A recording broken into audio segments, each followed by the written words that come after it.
Hey there, Drawyah here, and welcome to Microsoft Flight Simulator. Today, taking flights in the all-new Aerosoft CRJ, this time the 550, on 2 trips. So, today we start off in Rapid City, we then fly south to Denver, for making a flight to the west, and our final destination will be Salt Lake City. So, 2 legs, about 2 hours of flying today. Should be rather fun. Hopefully as well turn around Denver and cause too many problems, but touch wood. Bit of practice now, I should be able to manage this aircraft a lot better than what I was doing yesterday. So we'll jump in the cockpit, set the aircraft up, prepare ourselves for our 2 flights today. So first things first, as always we'll start off with the batteries, DC service and AC on. We will the air conditioning both to on position, fan comes on. Make sure that the nav lights are on, no logo lights, daytime no need, hydraulics all set to auto. Home lights, strobe lights, don't really need those at the moment. Standing lights, no. Seatbelt sign comes. We'll set the no smoking sign to on. Seatbelts not just yet, as we do need to put the aircraft up. The lower pedestal, we will also set both IR switches to nav. Let's turn on the backup radio, jump to FMS, and let's start programming that. So we'll head to initialization.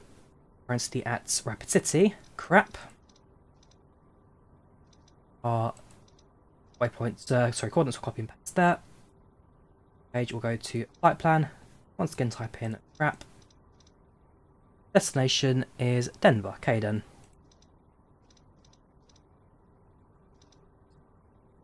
We will now start plugging our waypoints. Not 2 waypoints today. In fact, both flights very light on waypoints. We start off with RAP. RAP, we fly Juliet 157 to Bravo Foxtrot Foxtrot, best friend forever. And with that, our flight plan is now complete. Like I say, it's a very, very short flight plan indeed. Go back to the legs, and we may as well start loading our passengers. Well, have people on board today, which is pretty good. So, yes, we'll pull from SimBrief. Rapid City to Denver, United 5447, 39, nope, we're going 29,000 feet, 39,000 will be overkill for this flight. Flight time is about 50 minutes or so, departure in approximately, departing on the hour, so we've got 23 minutes to departure. CRJ-550, 41 people on board. No Wi-Fi, no entertainments, don't think we've got United boarding music, yes we do. I'm not sure if SkyWest, perhaps the subsidiary for regional flights, use them, but we'll do it for the sake of them. There are snacks on board, no meal service. With that, let's get boarding, shall we? Departure to Rapid City, NG. We're flying from Rapid City today. Let's start boarding. It's all fine. We'll now jump down to the tablets. Almost our flight today. Via 0 fuel weights, and what we're going to do is use the SimBrief provided weights today. So our estimated 0 fuel weight is going to be 24,534. 24,534. That. And our fuel on board today is going to be 3156. 3,156 kilos.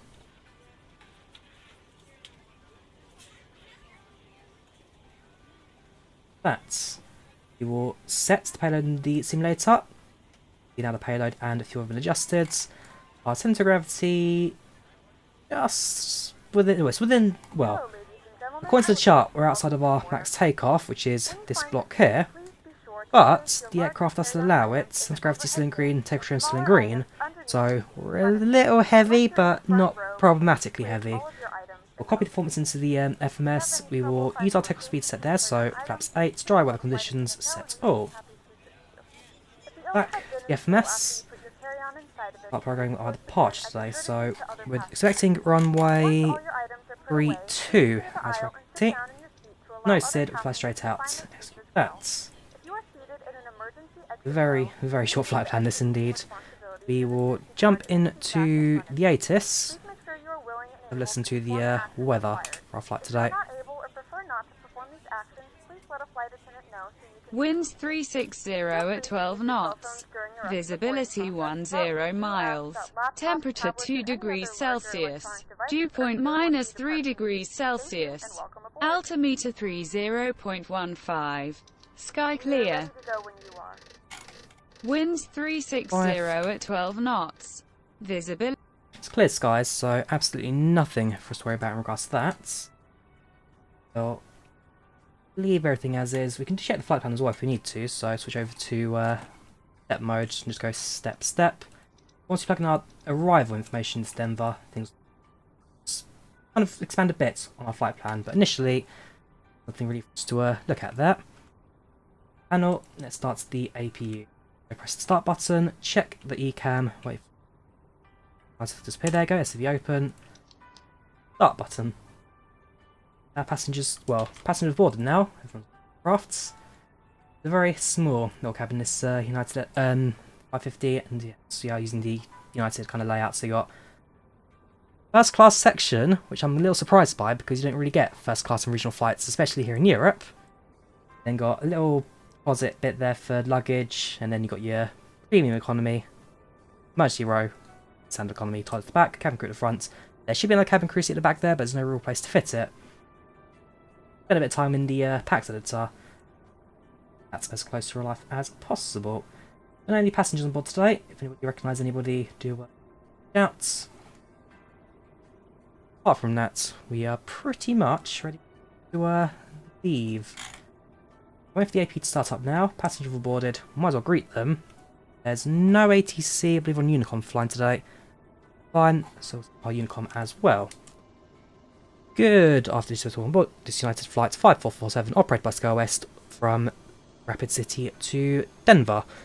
Well, happens around 50 minutes, so nice and short one for you. We'll be pushing back and departing in approximately 5-10 minutes, just in the final stage of preparing the aircraft, and heading down south very shortly. We thank you for choosing United's Express today, and we hope you have a safe journey with us today. Any questions, feel free to speak to your cabin crew on board.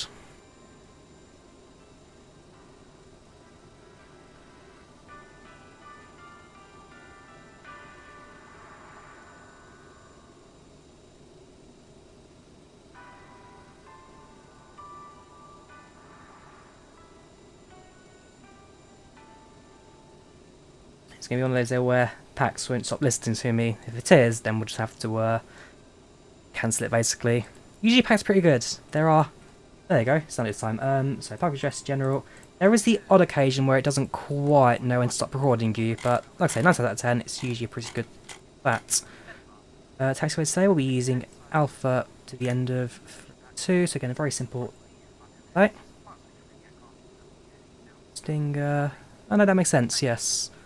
So Alpha holding Alpha 7.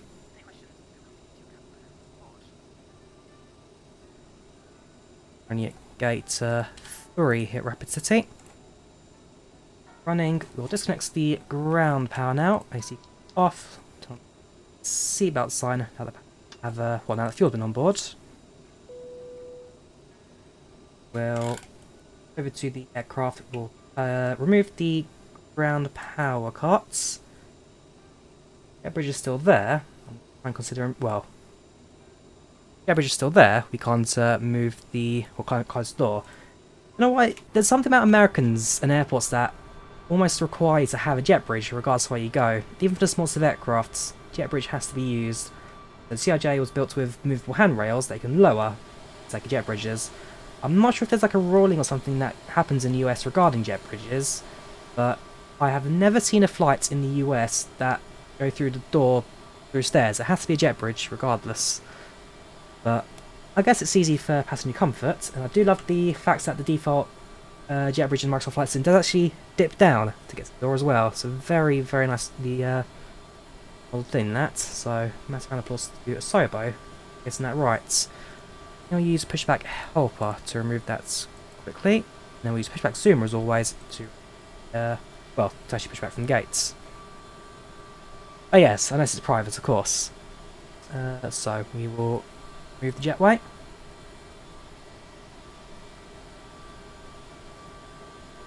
Odd, it doesn't remove it. Okay. In fact, let's just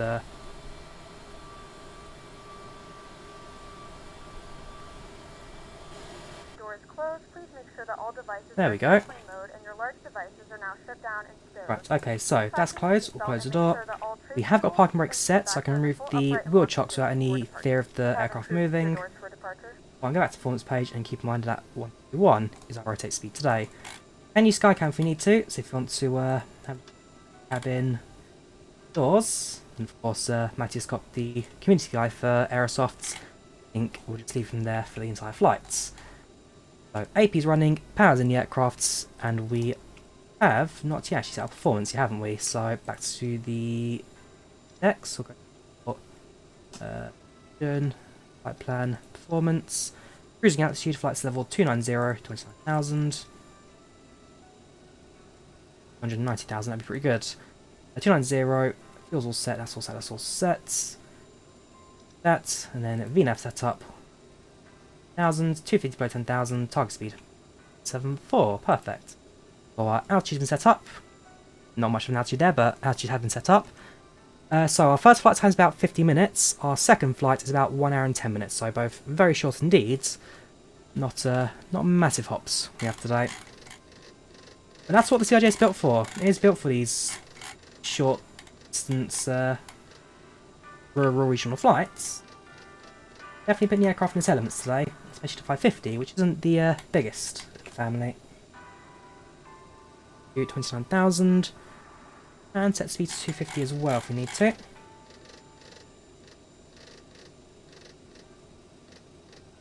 Rating, flight director comes on.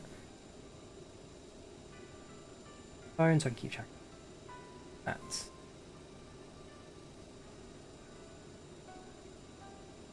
Right, so we are almost ready to go.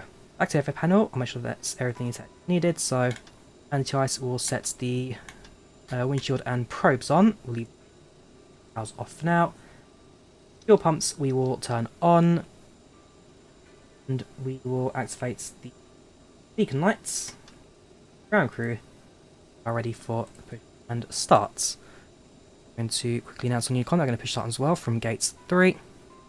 Open PushbackZoomer, and let's get going, shall we?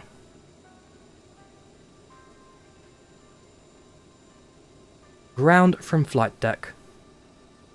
Request pushback. Pushback request confirmed.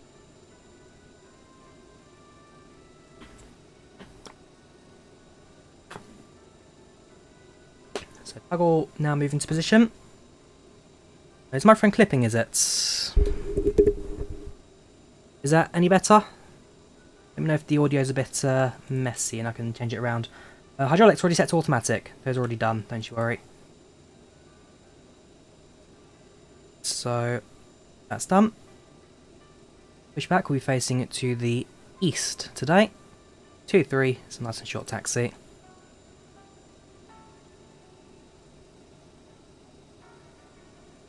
Ground from flight deck. Good afternoon, Captain. Departure checks completed, doors and hatches closed, bypass pin inserted, so please release parking brakes. Brakes released. And off we go.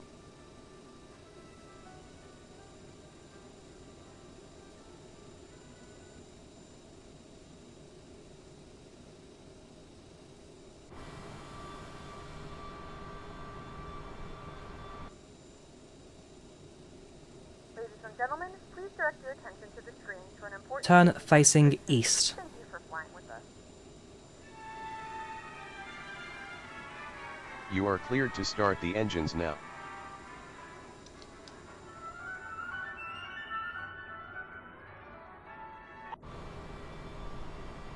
And we appreciate your attention as we demonstrate the safety features of this aircraft. FAA regulation requires you to follow the instructions of our crew members and comply with posted and lighted signs. Stop pushback. Stop pushback.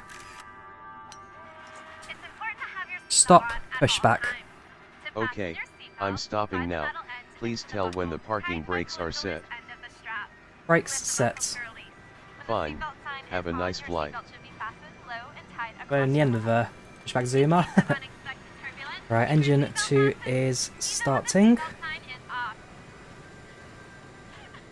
Oh yeah, the plane model's fantastic. It's definitely the definitely one of the best looking aircraft in Microsoft Flight Sim right now.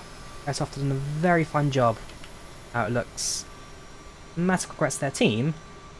Well, it is really a fantastic release. Definitely the best aircraft in the sim right now. By a long stretch. Engine 2 started and stable. And now it starts engine 1.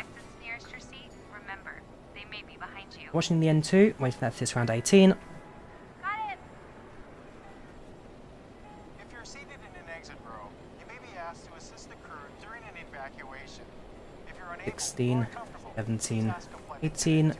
fuel and Once evacuating move. the aircraft, exit path lights on or near the floor will illuminate and guide you to the exit. Look for a changing color or an exit sign to indicate you reached an exit. Leave all One carry will bags start starting and stabilizing.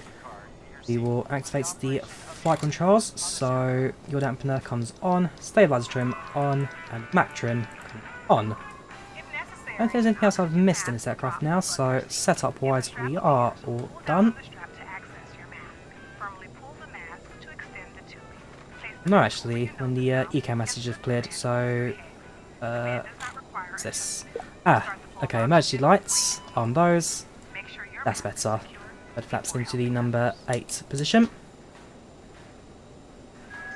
Should you need it, you'll find a life vest equipped with a water-activated light under or near your seat. You we will cut off. Trim the pouch. Tear open the pouch. Announce our taxi intentions on Unicom. And let's make our way over to 823. Thanks. On. Parking brakes released. And let's get going. I will be replaying the landings, yes. I won't be showing the replays until after the flights, as, well, I don't know what happens if I do replay halfway through a stream. That messes the, turnaround up or not. So we'll do the replays at the end. Do the, flights initially. If your autopilot's not working dead hard, make sure that your yaw dampener is turned on. No yaw dampener, no autopilot. On the aircraft, U.S. law prohibits tampering with, disabling, or destroying laboratory smoke detectors. Federal regulations also require passengers to comply with lighted signs and crew member instructions. So take off config OK, seatbelts into and that's perfect. Just wait to last for another 8 minutes, so doing alright for timing. Make sure you've switched all smartphones, tablets, and Yes, there is a Loganair livery. Won't more likely do a few flights out of Scotland. Those colours.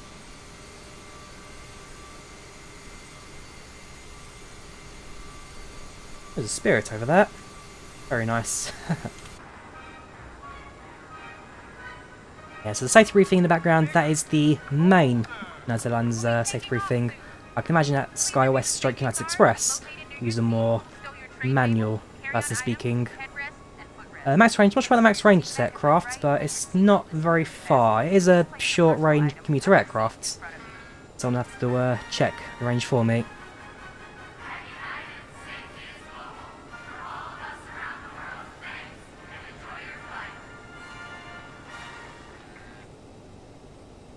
Runway 3 for departure, that's wrap waypoint. I can imagine it'll be a little bit more difficult for us to hit. Worst case scenario, we'll just direct points to our second waypoint.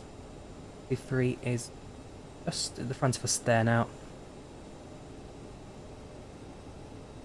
There you go, so on air, that's around 1,200. I'll say about, so it's about between 1,200 and 1,600 nautical miles. So it's enough to get you across the continent, maybe at least halfway across the continent. Nothing super long range. You can't go transatlantic in this thing, that's for sure.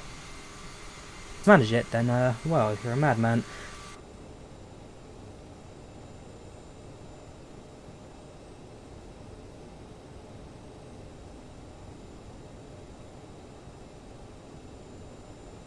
Yes, Gabriel, I'm on the IVAO network. There is a tracking link in the pinned comments, which you can follow along our flights. You can usually take a mouse together in Flight Sim Storia. That's what I'm doing as well. So I'm using a air controller to fly right now, or taxi right now. I've got a stick and throttle to fly. I mouse all the clicking stuff on the screen. So yes, you can use your mouse to click at the same time as you're flying. So the aircraft costs €42 plus VAT, which is about £38, about $50. Welcome back, Jason. How you doing?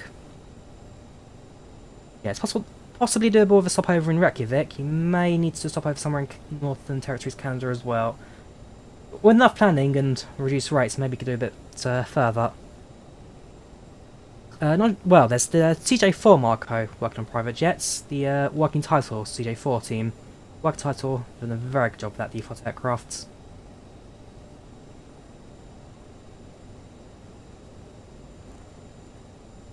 Departing in approximately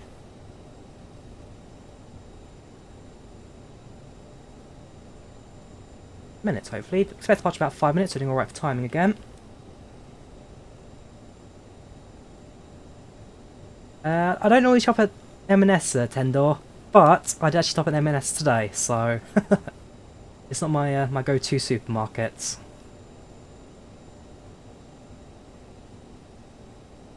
Cabin crew, seats for departure please. Seats for departure.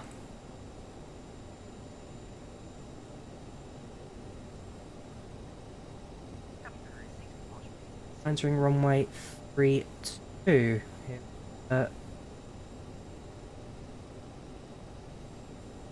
Rapid City. Have access to my landing lights before I enter the runway, but too busy focused on turning there as well as PACX. We will also make sure that our transponder is active. I now know that it's down here somewhere. Might be in the keyword. Transponder, map. Built gain. Ah, I've lost it. I've lost it again. Someone give me a hand, please. The radar gain. Can't find it, we'll just do it off the IVAO menu again. Very embarrassing. Where is it? I've genuinely lost it again. It's there. I know it's there. I'm staring at it and I somehow miss it. This is very embarrassing. So yeah, that's weather radar.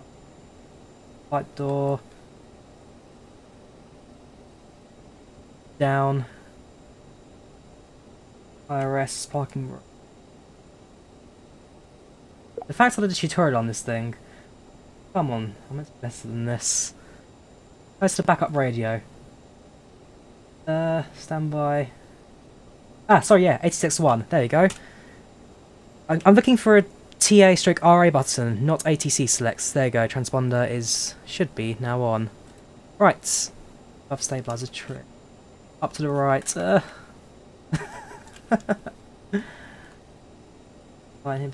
Yeah, that one, I'm sure. Positive. Well.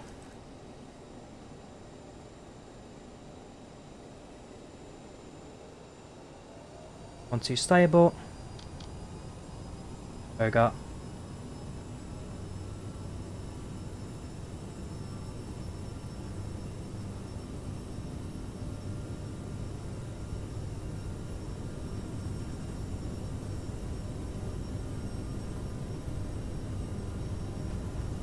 Knots.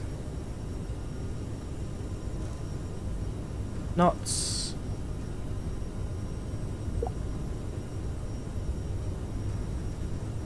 E1 rotates. Right, gear up.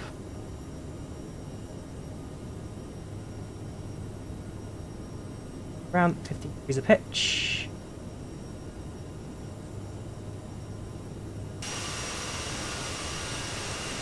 There you go, our speedy little jet. Very, you do feel the power. When you're doing it right, you definitely do feel the power in this aircraft. That's up to 1 degree. And we'll stick onto the autopilot. So, autopilot comes on. Speed set, nav set. Aircraft will climb to a rate of 250 knots. We can set that up.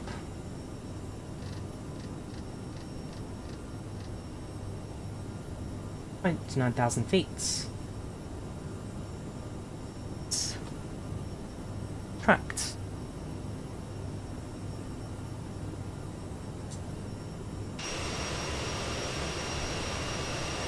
Flying right over the heart of Rapid City right now. before I forget, make sure that our strobe lights turned on. Go.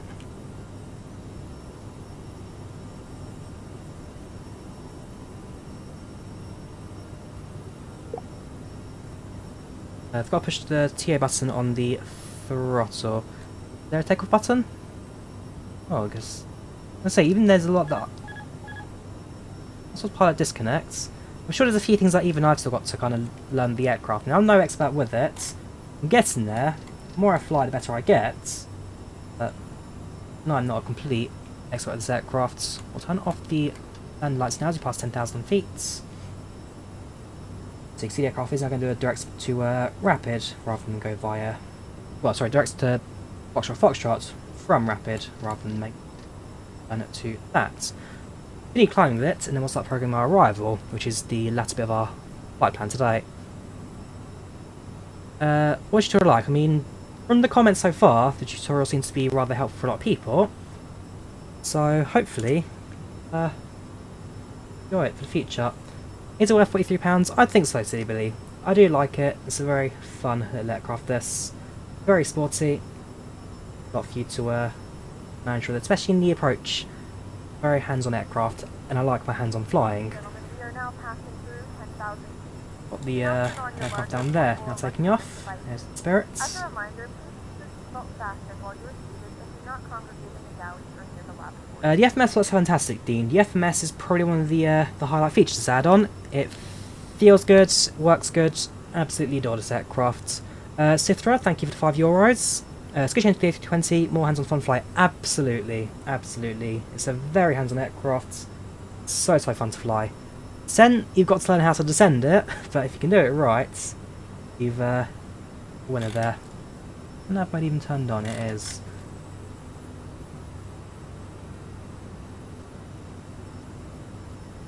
Ah, okay. It directs to Foxtrot. That's rather than whatever that's to take. Don't praise you and then fly the wrong way. Or is figure out this waypoint there. Actually, no, that makes sense. Then, so you need to fly to this waypoint first, then make the rights, then fly to the routes. Yeah, fly plan properly. Is the aircraft hard to learn? It's not the hardest to learn system-wise, but you do need to be a lot more hands-on, especially in regards to how the aircraft feels in the air. So throttle control, management, all that kind of stuff. You need to give it that time to learn, time to move. Very interested in this initial departure, I must admit. What was I find? Have mode is turned on. Anti-Bravo Foxtrot, not the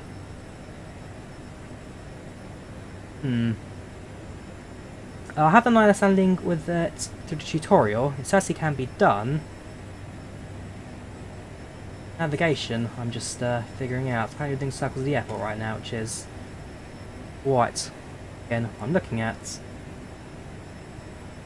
We'll see. We'll let the aircraft continue this loop. As long as it heads towards that waypoint, that's what that matters to me. Particle 18,000, so we'll set the altimeter to standard 29902. Or bug. We'll see. There's one way to find out, and that is to the aircraft fly to its correct heading.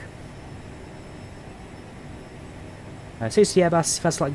Yeah, I can imagine that. Your first flight is definitely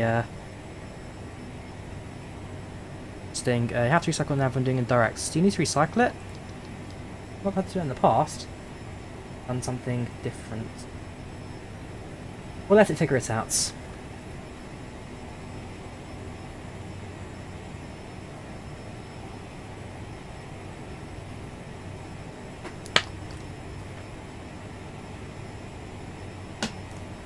So he checked on there, the range is, where has it gone? 2,700 nautical miles, there you go, 472 knots, thank you Fairlight, thank you for the numbers. No worries Patrick, glad you've enjoyed tutorials, I wish you many more happy hours.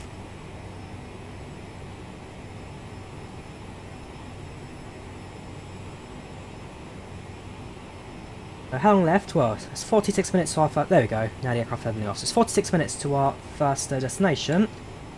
Hopefully we haven't lost too much time with that little loop there. Hopefully the aircraft now decides to level off. Or not. Okay, let's figure this one out.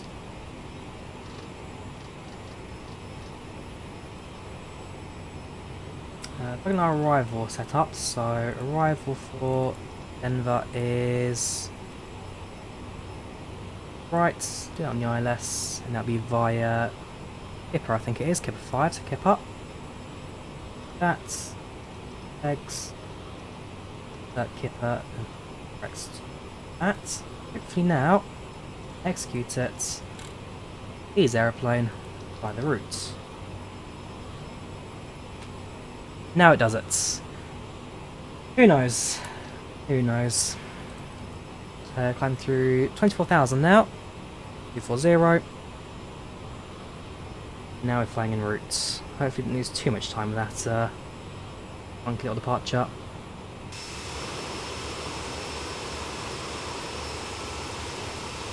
Have you thought about flying a Dash 8 Q400? There's none yet in Microsoft Flight Sim. There is the Quality Wings aircraft P3D, but I don't use P3D anymore, so as soon as Quality Wings port it to Microsoft Flight Sim, then yes, I'll definitely be flying the Q400.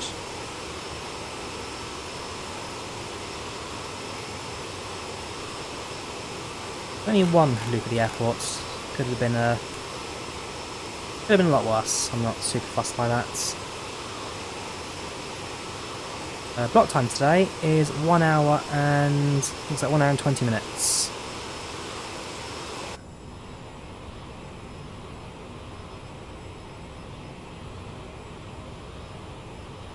The top of descent marker will also now appear on the screen later on in our flights, but I can tell you now it should be rather simple. It starts off 400 feet per minute descent, down to 500 feet per minute, then 500 into the airport. It's a very shallow descent rate today. See the cabin? Yep, no problem, plane spots for life. The aircraft does come with a cabin, and being a 550, this is also the slightly smaller cabin as well. If I increase slightly,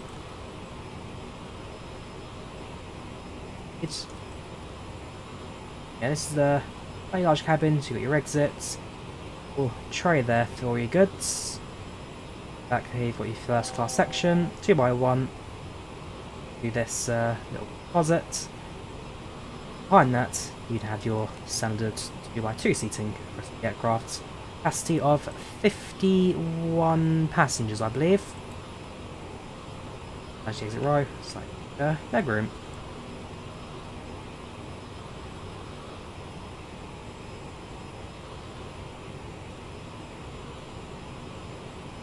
When entering position FMS, next time based you're on the airport, have a look at that sit for a shot.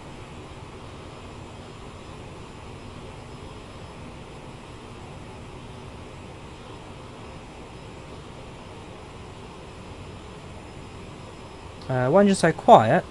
Can you change sound settings and show it? Well, this is how the sim normally sounds. I just turn down the volume because it drowns out my voice, basically. Do slightly minimise sim sound so you guys should be able to hear me. Off the seatbelt sign now, give passengers their freedoms back. There's no smoking. That one's seatbelts.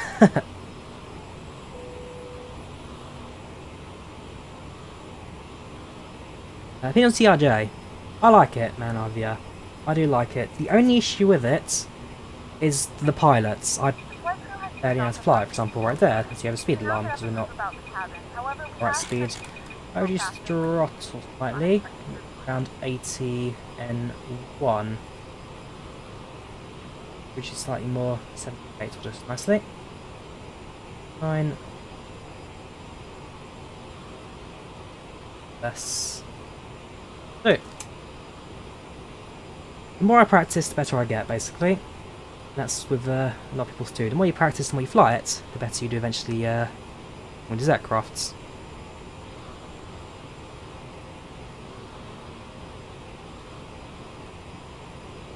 The interior is supposed to be low poly, Tendor. If it's high poly, it makes it hard for the graphics card and therefore it expects more lag. You're not supposed to go in the cabin, you're never supposed to go in there, so it's just an extra that you're not meant to see, really. I've not experienced the dive death, the ILS ones, at least not yet. So far, touch wood, been alright.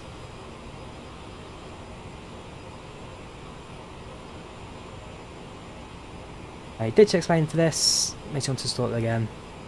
You ditch Microsoft Flight Sim before explain, and now you want to make you install it again. Well, enjoy the 5 hours installation, Johnny. More time with your long flights, very nice RV. I hope you have a safe landing for that. We are now at cruise, top percent, only a couple of minutes away, because again, it's such a short trip. And 26 right for Denver is pretty much straight in approach. There's no manoeuvre, no nothing. You just descend, enter the glide slope, land. That's the gate, ditch passengers, load the next ones on, and flight to Rapid City. Sorry, Salt Lake City, departing Rapid City today. So you have 20:37 Zulu, so that's 22 minutes as the crow flies. It's arrival 39.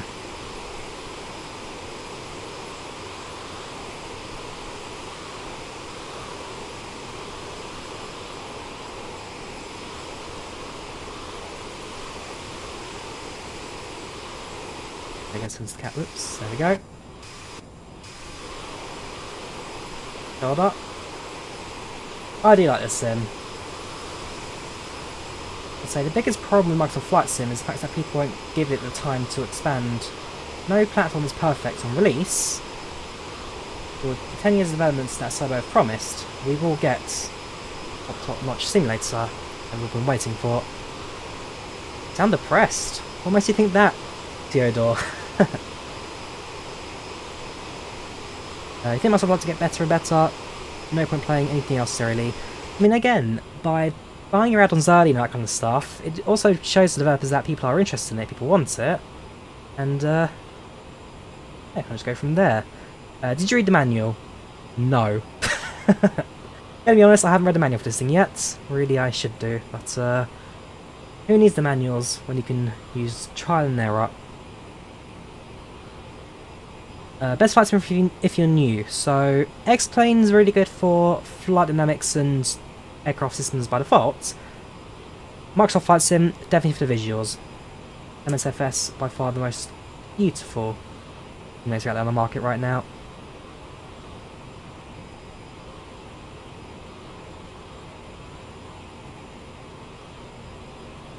Replay today, keep it simple. We'll have a replay at the end, Gabrielle.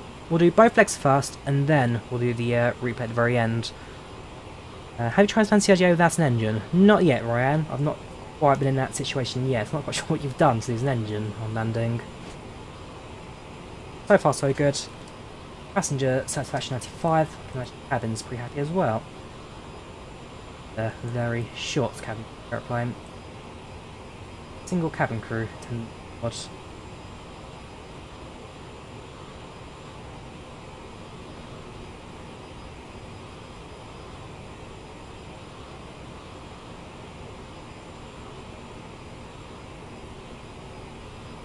Open the manual, looks at the pictures. Haven't we all?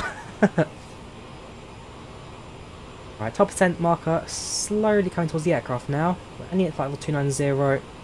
Descent rates according to this is still around 700. So yeah, between 700 and 800 feet per minute. At this point. So yeah, 100 feet per minute will be our that. Big thing with descent is both managing your speed and your rate of descent. That will change constantly if you're not doing the speeds properly. That's something that I very much need to work on. Again, the more practice, the better you eventually get. You have a look at the meter for Denver.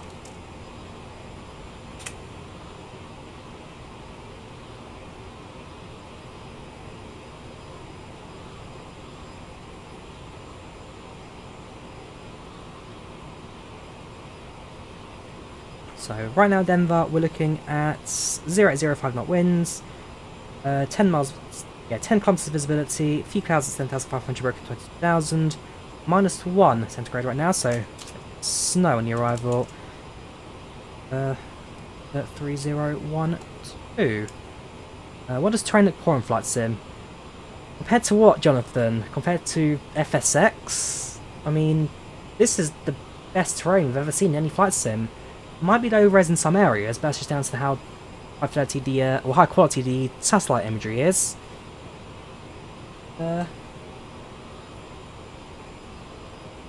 Yeah, it's just well worth having a look. Next flight will be in approximately 45 minutes. So we're doing another flight from Denver to Salt Lake City. Test flight 1 day. Take off, bunch of systems, return to the same airports. We'll see, flight fan. There's a bump in the middle of runway 4 right at Boston, so annoying, ruining many long landings. Not been to Boston yet at Flight Sim. I'll have a look at that next time around. Have you ever failed a landing on a long flight? Not on long flights, Evan. I've definitely not failed landings on... Well, I had to go around in the 787 when I flew to Dubai the first time. To be fair, that was my very first time flying the 787 Flight Sim. Was to go around at Dubai. But apart from that, long-haul flights have generally been alright. Landings. The thing with long-haul flights is that you've got a lot more distance to kind of work your descent. So those flights have a lot more back on my concentration because you never quite know what could go wrong. Long hauls for me, generally, are actually the better flights.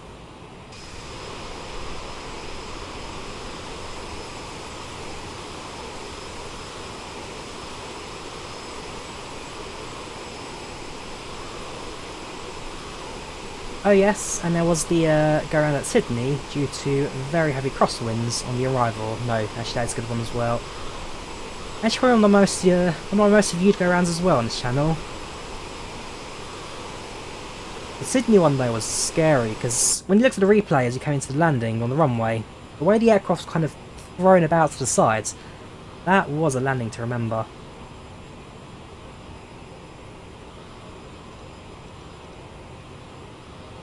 About now 1,000 feet of the right top of descent.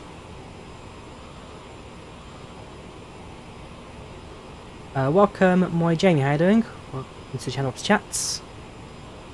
When you flying to US? We're in US right now. Rapid City to Denver. I'm fairly sure they're US cities.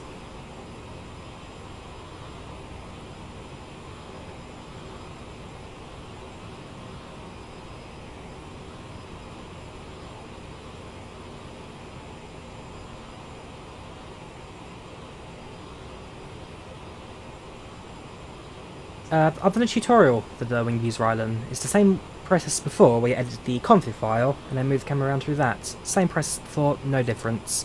I am on IVAO speed training, yes. We are playing the IVAO network. I can link at the top of the comments. That's just a couple of minutes.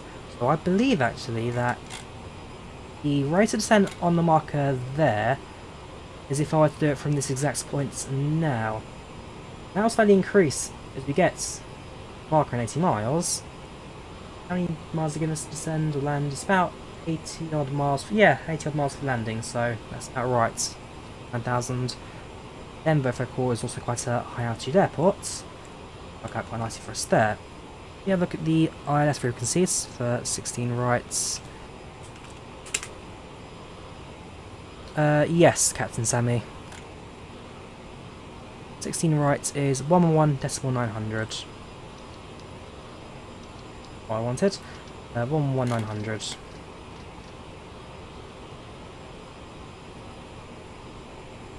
Yes, sorry, 90, not 900.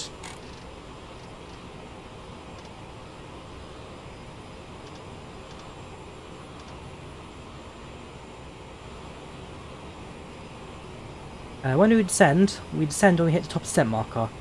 The ND.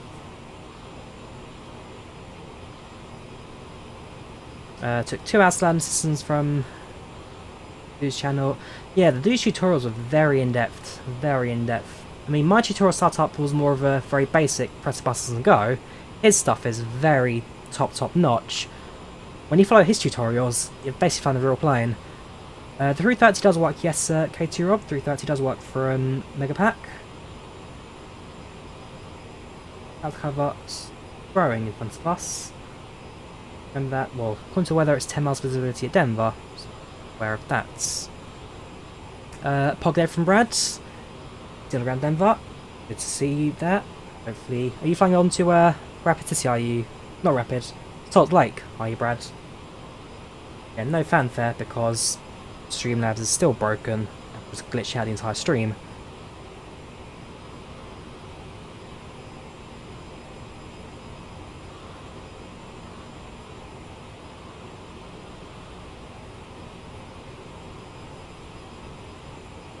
We're expecting in Melbourne 30 minutes after sunrise. Are you? Oh right, sorry, on your long haul route. Yes, sorry, you are right. Welcome, Blue Mesh, how you doing? Welcome to Jam's Chats, how are you today? Denver to Salt Lake City, waiting for you before setting up. Good to hear. As we're doing a turnaround to Denver, it shouldn't take us as long to turn around and get us up as the air. I've got a flight panel set up. I'll need to manually plug in packs for that. But everything else is all pretty much ready to go. Fuel load all set, got the flight panel set, that's all done. Switch IVAO, change the overlay, and that's about it really.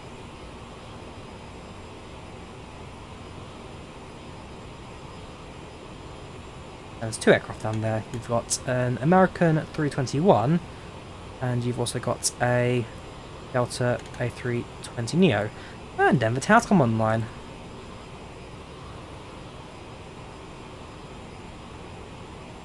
That's always fantastic. Yeah, so Denver Tower, they've just tuned in to... well, just put it as 128.750. Definitely. Sense. Passing of Tanza from Munich to Los Angeles. That's a long trip, that. Fair play. It's 11 hours, 52-minute flight time, that. We've got just under 2 hours. Fair play. It's a good trip, that. Is it you, Spleef, is it? Very nice. Always appreciated. Always appreciate Tower Online. Get the fun of the turnaround today.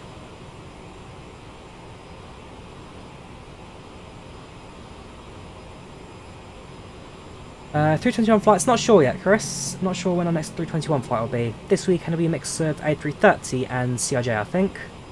Probably won't touch 320 for the first one in a long time for a weekend. A321 maybe soon, but this weekend mix of 330 and CRJ. 5th meet Denver 2 years ago. Ooh, very nice bout.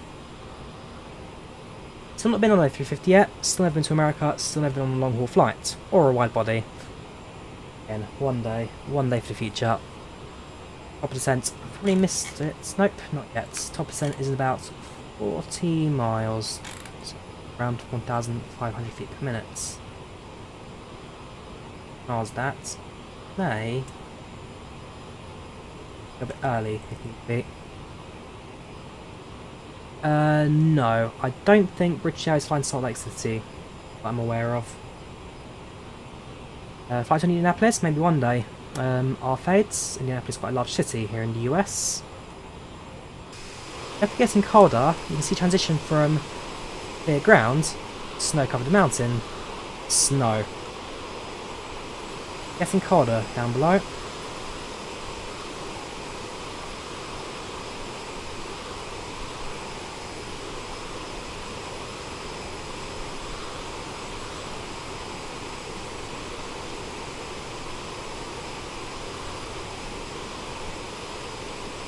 What box there is for? The Go Jets thing.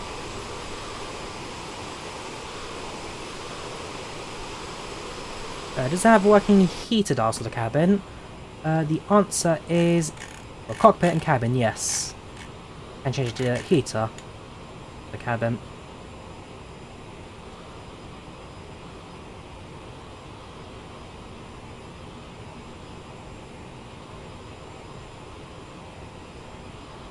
Lower our descent altitude now down to the intercept, which is going to be, if you go to the flight plan or legs page, intercepts is at, let's approach routing, that's fine, 7,000, down to 7,000, course.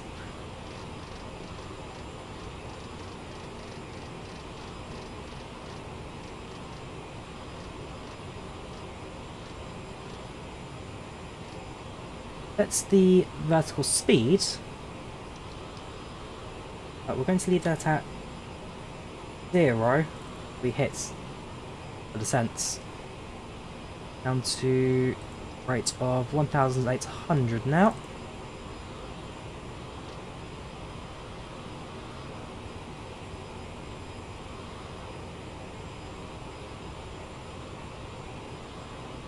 Weather in Denver at the moment.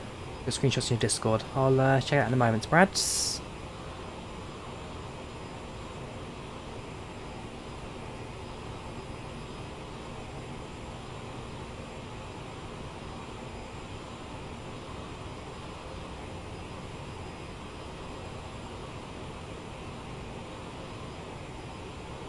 Bit foggier down below. Altitude, so high altitude cloud and low altitude cloud both starting to merge.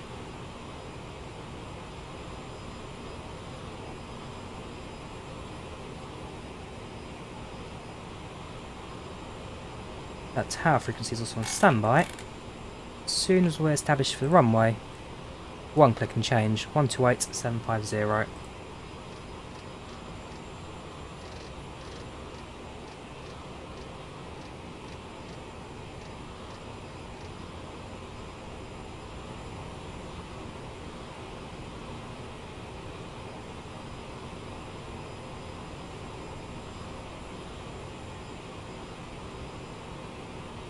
I've done Qantas flights London to Melbourne, sorry Perth, it's Perth Doge, and yes I've done an X-plane before. I don't know if you guys already had a problem, but your pitch is not responding in Flight 20, even TS is not working great. Not sure about pitch, Tiago. About pitch. It's not issues that I've personally faced in the aircraft yet. Start descent now, so it's down to 2,300 feet per minute. 3.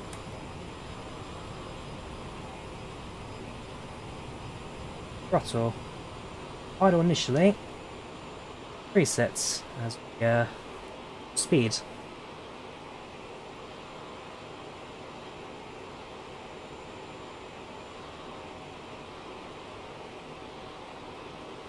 Welcome Coastline, how are you doing? Welcome to Challenge Chats. How are you today? Speed we will set to 280 knots for now. Right, 280 knots. Range still a bit off. Now.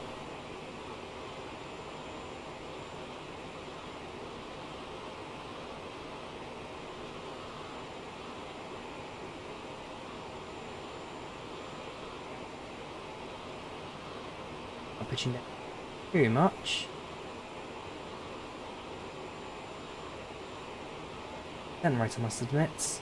Later on, south vectors. Look out from there as well.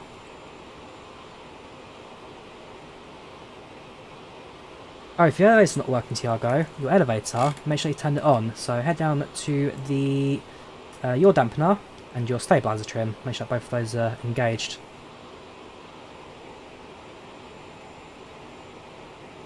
Do you prefer CRJ to ERJ? I do not mind ERJs, I will say. I play ERJ over CRJ, but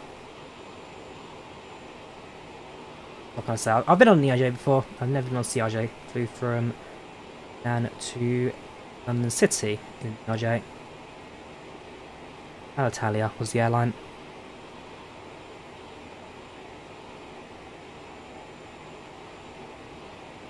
Cross our descents.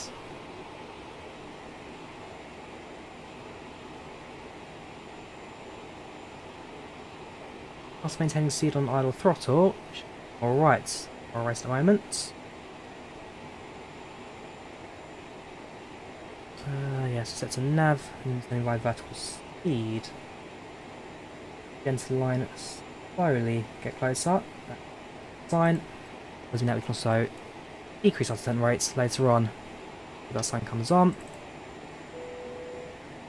Not about CRJ-1000 release dates yet. That is not yet said. The flight crew has turned on the fastest seatbelt sign. Please return to the fastest If you think this is expensive, Travelographer, then wait for the feature, because this is considered cheap for a high-quality jetliner in any flight simulator. The PNG 737, don't forget when that releases, will be around $140. $139.99 is the release price for that, 737.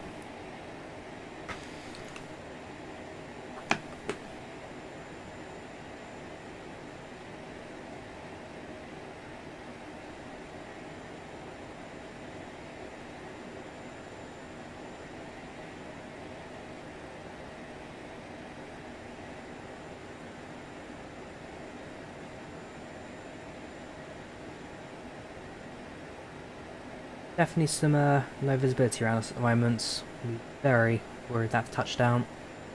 I imagine the airport being too far away from view now. 20 minutes, which is pretty fine for now. Once we have a go around, that would be spot on.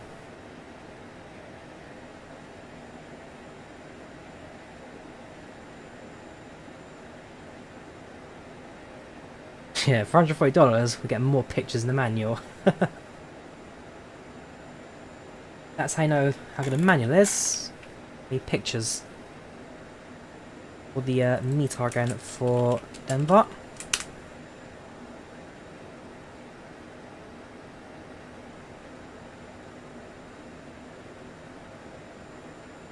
Yeah.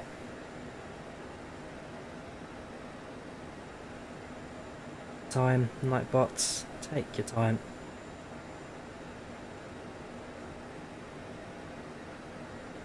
Nope, it's dead, fair enough. We'll just use the last meter if I can find it. I can't find it. There we go. 3012, altimeter. Standard, got 3012.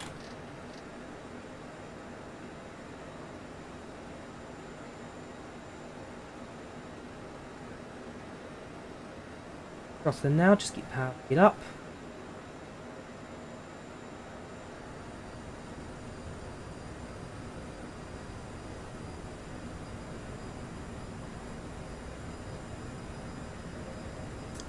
Bring back Conpod 747. Not sure. Both aircraft I'd very much like to experience flying in one day. Both aircraft sadly. Well, 747 I still got a chance, maybe Lufthansa. 747, that's a bit less so.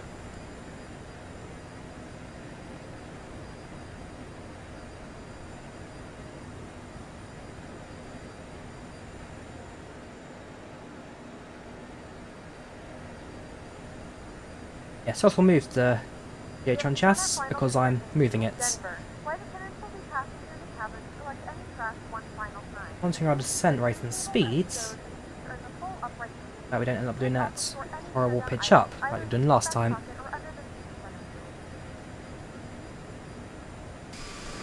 Well, the reason the aircraft were pitching all horribly when we flew into Warsaw was because, well, like I say, pilot faults, I barely knew how to fly the aircrafts. Now that I've had the time to learn it, flying's a lot more stable, problematic.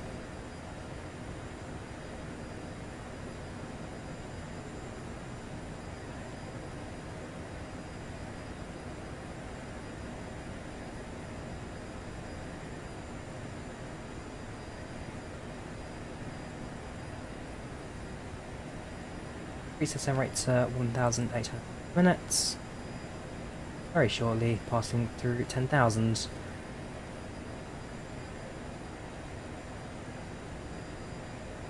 Couple miles away now.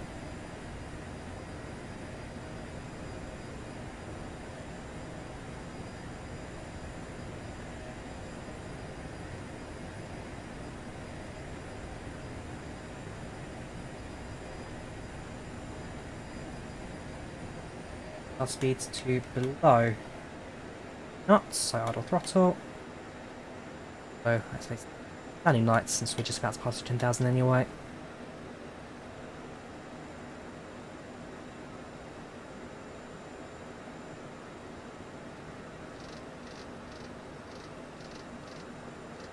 Sets. Our approach speed today is going to be 134 knots. We'll have that in the back of our mind. That's what this does. Yeah, well, that was the yoke. Off. The 1,000, that's alright. Rates. Yes, and it's a balance of descent rates and aircraft speeds. Minutes. Bleed speed. There's no need to use spoilers at this time. Use the IVAO WebEye. Maidens track us. IVAO WebEye. There's also pinned comments. That automatically for you. Is CRJ worth the money? It is, Travelographer, and especially once you learn how to fly it properly, it gets even better from there. Is it worth it? Absolutely, I'd say so. Now below 10,000. Check the course, that's reset yet, that's not you now. Throttle slightly.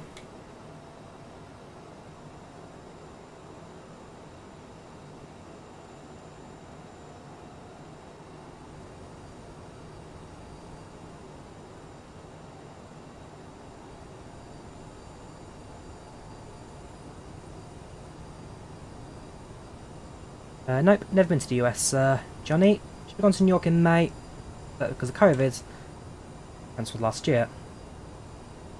Get FlightControlReplay loaded. Again, we won't do the replays straight after landing. We'll do the replays when we land at Salt Lake City. It's then CRJ. Sim will freeze for a moment. It's an issue with FlightControlReplay and the CRJ, which they are working on. Basically, for about 20 seconds, Sim will just freeze, and then as soon as it loads again, it'll load normally. I've spoken to the developer. If FlightControlReplay is aware of it, and now he's going to try and fix it. Go. Welcome, Garlic Games. How are you doing? Welcome, Cats. How are you today?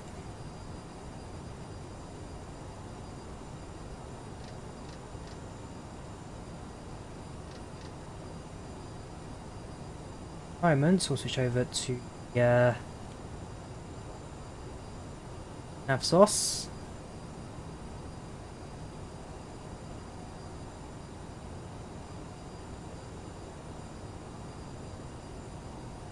Arrangement for the aircraft now to line itself for the runway. Denver Airport should very shortly. You. One.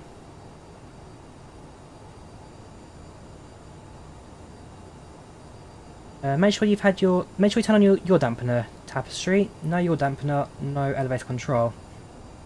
Your dampener's turned on. Always check the ECAM. Make sure there's no warning messages. Warning message, something gone wrong.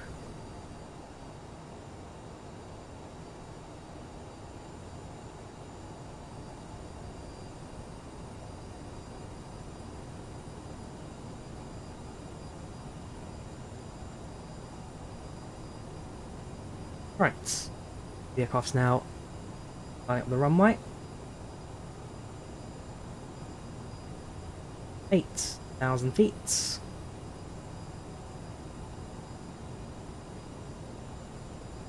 We're aiming for 3,000, or aiming for 7,000, aiming for Jetson. Right at the end of our there. Yaw dampener, it's the big button that says yaw dampener. Engage both left and right.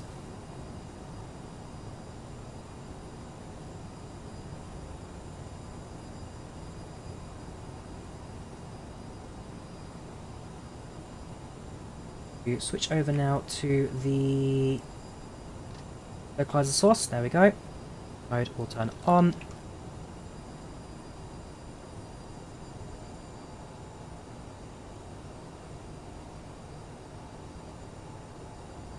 Tune to tower frequency.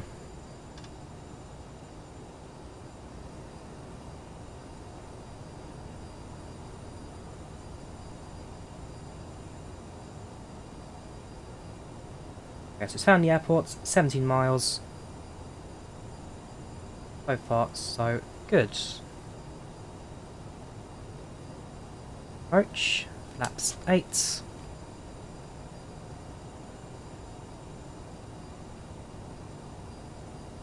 And cloud in front of us. I can imagine the airport's actually behind that. Very fun indeed.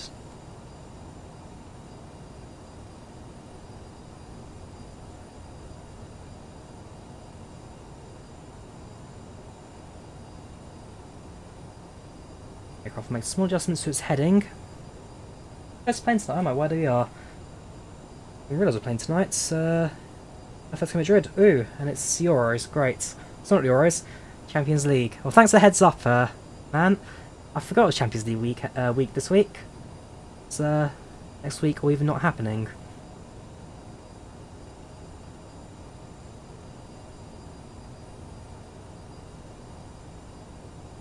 Hello Denver Tower, this is United 5447 inbounds to runway 26 right, currently 13 miles DME for runway 26 right.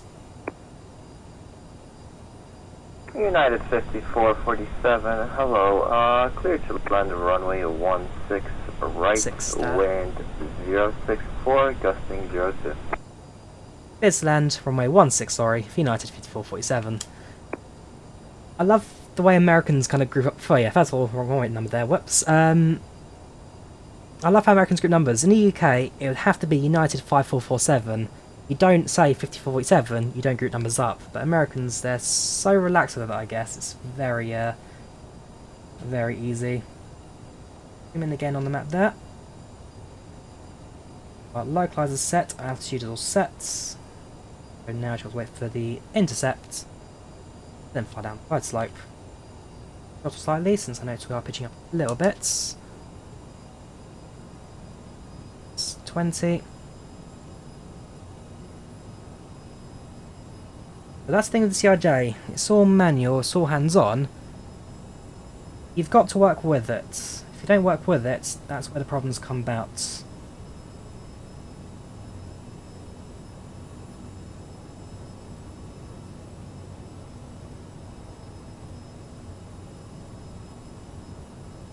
Much more stable. Like this time around. Stable indeed. Yeah, that's a fog bank up ahead. Our airport is right in the middle of that.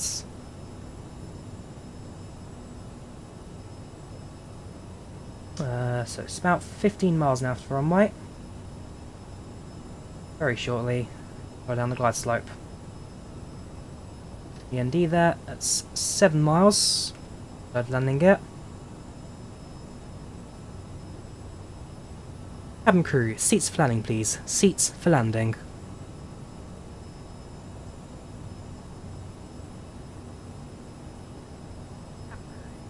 Right, now following the glide slope. Our speed.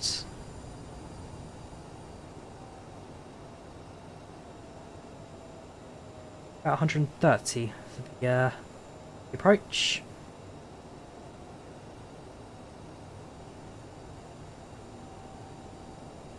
Down.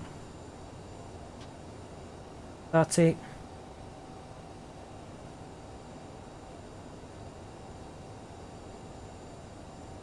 I will be honest, I am low-key terrified by this cloud. I have no idea where our aircraft's flying into. SR Airport is right in the heart of that. There's, well, music's to nobody's ears. 2.5 miles to the runway. Won't be turning off autopilots until the very last minute. I don't think it'll be severe enough for a go-around, I don't think. Once we enter the cloud, I have more of a idea of where we are.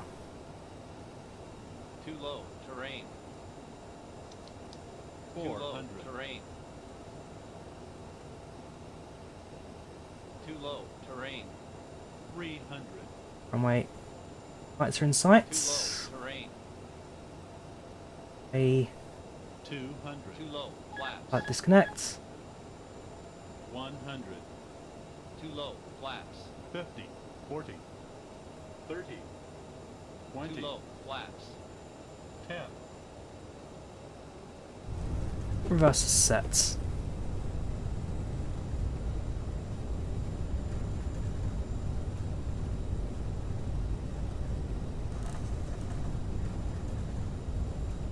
Oof. 60, reverse is cut. The flaps were down to 30, not 40. I think we need to double check the flap config there. Hey, how about that for a landing? Yeah, flaps were at 30, not 40. I'll double check the flaps config. Is there a way I can do flaps stay standing, or is it required to be 40? Again, that's just the pilot, not quite know how the airplane works. But we've made it. That was a very fun approach to that, but we have made it. About 30 degrees Fahrenheit. You can now use your mobile devices. United 5447 is clear of runway.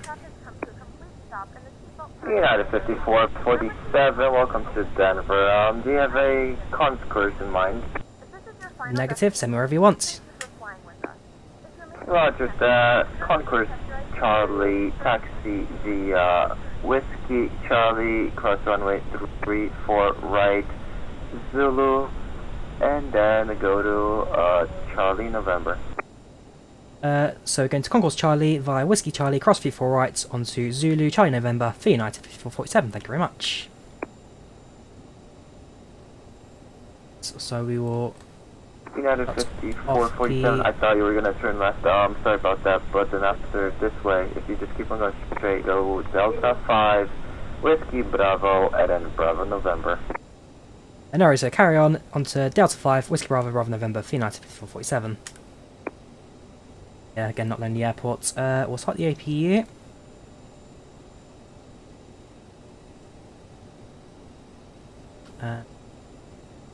Restarting, is that thing? Press button this time.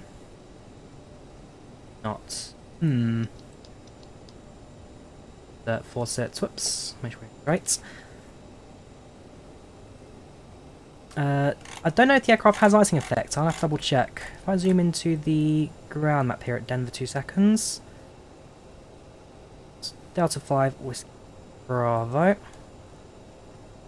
little bit of taxiing to do, but we'll be alright.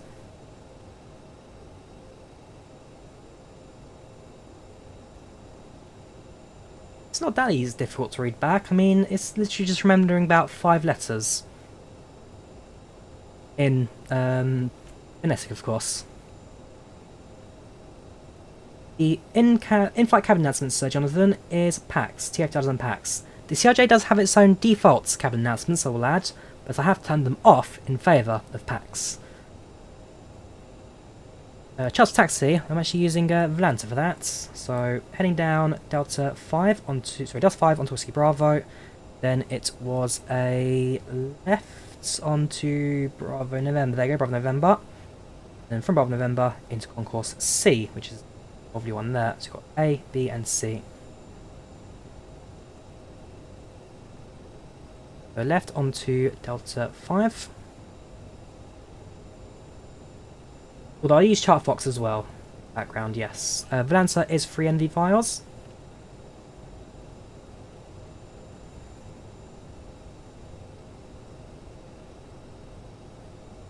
And we are using Flightbeam Denver. Not that you can see it, of course. Yeah, we are using fancy modded POS scenery here at Denver. Draw the departure into the same cloud will be very spectacular.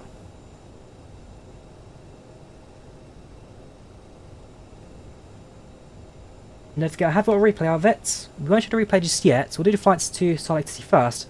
Then we'll go back and I'll go replay into Denver. Yeah, how low to the ground we came there. Which we did have in the end.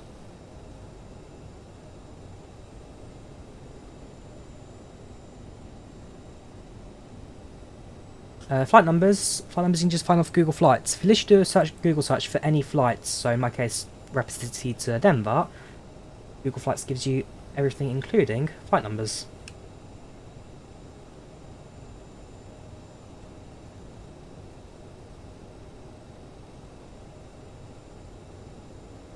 Speak with the controller. This is the IVAO network right now, Luke. We're playing on the IVAO network.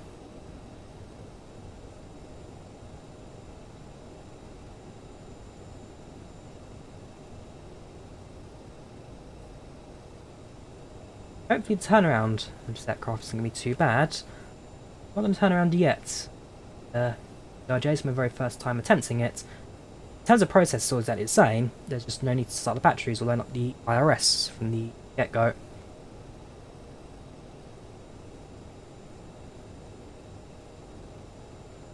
And stay a slight bear left onto Bravo November.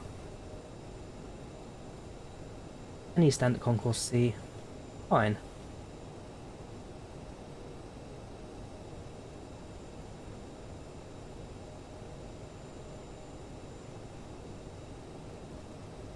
Right, terminals here.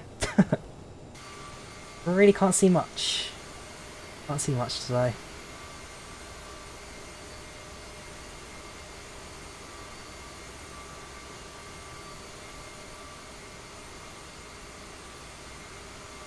Yeah, so we're doing our flights now from Denver to Salt Lake, so we're doing a turnaround, we're doing a second leg today.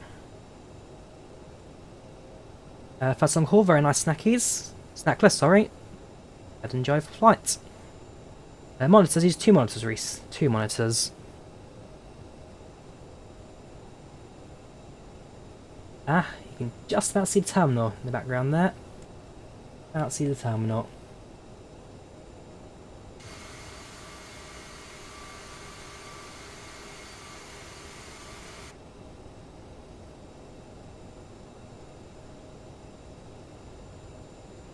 Which was actually Concourse C. I'm very sure Concourse C is that one. Do a bit of a cut across to get that.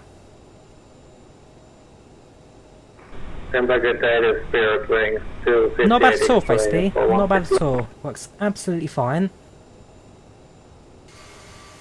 Spirit Very much enjoying this one. 258 X-ray, clear to land runway 16 left wind 065 gusting 03. Land 16 258.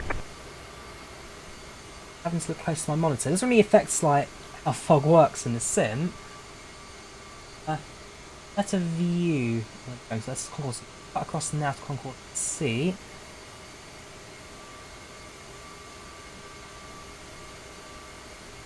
It's here. Like.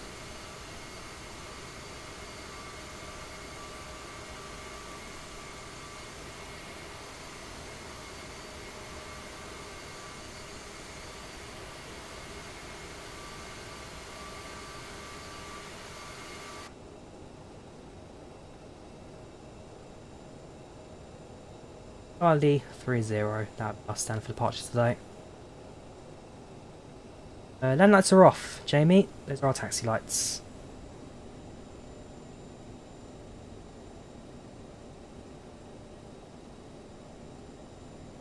Position, parking brake set. APs available. Engines. Nuts.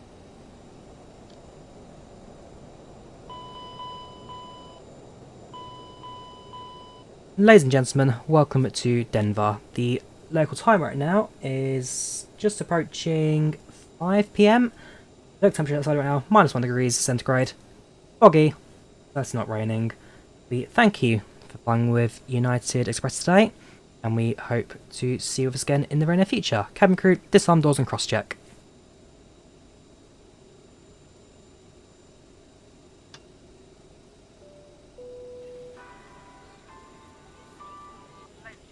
So we'll now pattern in the way. APU started. Here the arms go to aircraft page. Set the chocks. Call the ground power units. Open the doors and the jets bridge, of course, because this is America. So we use pushback helper. Open it up. Hopefully this time it should connect us.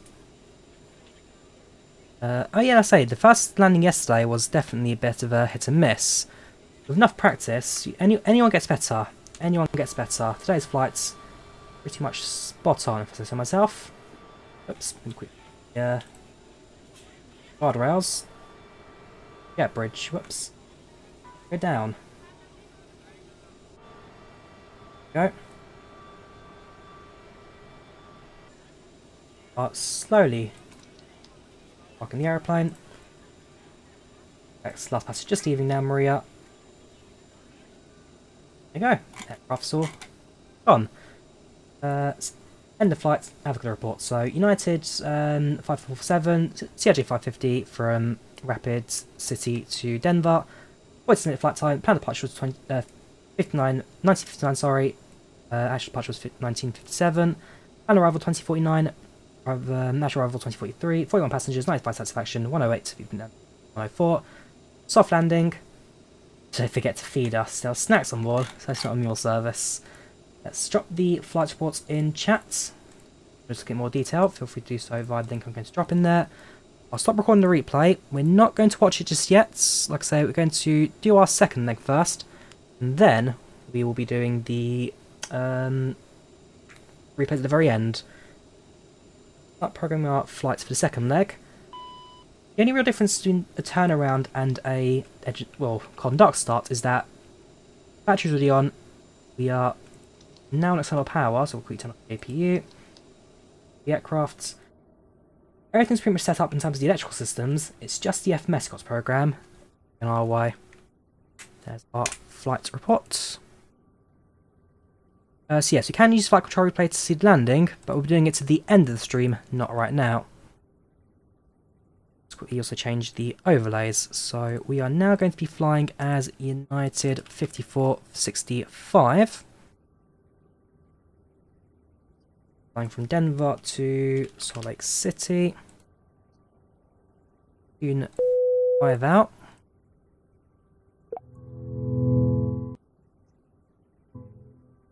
Sets. What's our flight plan for this one? Let me look. Sim brief. The answers. While we wait, might as well flight plan in. Firefox crashed, thank you. I don't like using Firefox during streams. It's a great browser, but not for streaming.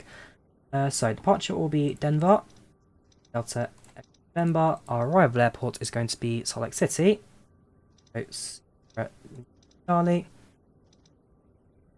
So, only 300 miles again, so very short flights. Our first waypoint is going to be Romeo Lima Golf.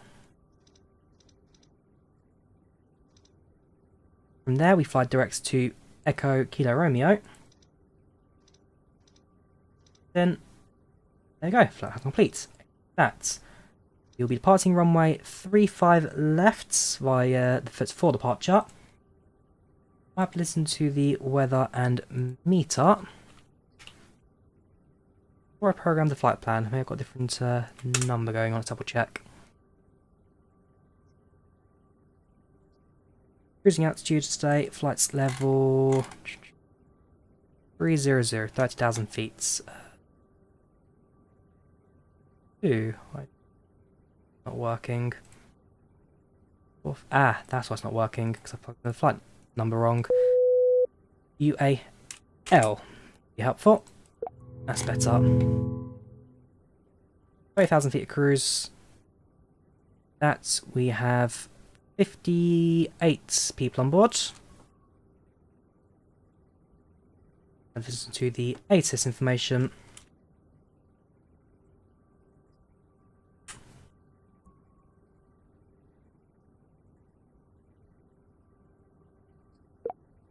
Winds 090 at 7 knots. Visibility 10 miles. Temperature unknown. Dew point -4 degrees Celsius. Altimeter 30.10. Few clouds at 7,500 feet. Scattered clouds at 22,000 feet. Don't you just love it when the temperature is unknown? Oh, that's information Bravo there. Temperature is actually -1 degree centigrade. But hey, weather unknown is the more fun bit. Was there a David Wright on board? Baseball player. Very good. We'll start our flight now, so... Update departure, so it's now KDEN to LC. United E465. Cruising at 300. Flight time is approximately, let's get this all calculated, 21:45 to T3:16. Gosh, it's quite a short flight. I have to say, well, it's block time of 1 hour and 1 hour and 19 minutes block time. Flight time. 1 hour. We'll say 1 hour 20. We'll say on the clock. 1:20. Departure will be in approximately. Yes, we landed early today. Next departure is not 45 minutes. I think 21:45. Yeah, 21:45. So another 45 minutes till departure. Good chance of leaving early today. 47 people on board. I said. No Wi-Fi, no entertainment. We will use the United boarding and safety briefing again. I've got snacks. Don't get meal service. And with that, let's start boarding, shall we? New set of passengers. Going to city. My name's again. Yeah, I recognise myself. That's Will.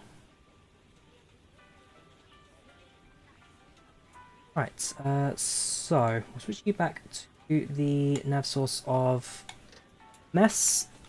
Come back to you, runway 365 left departure.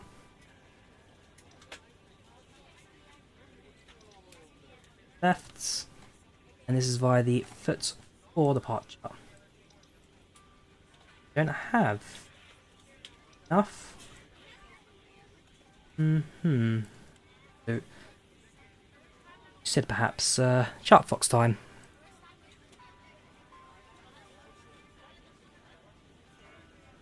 First waypoint, by the way. First waypoint is Romini McGolf, which I think will be a 4. Nope. 4.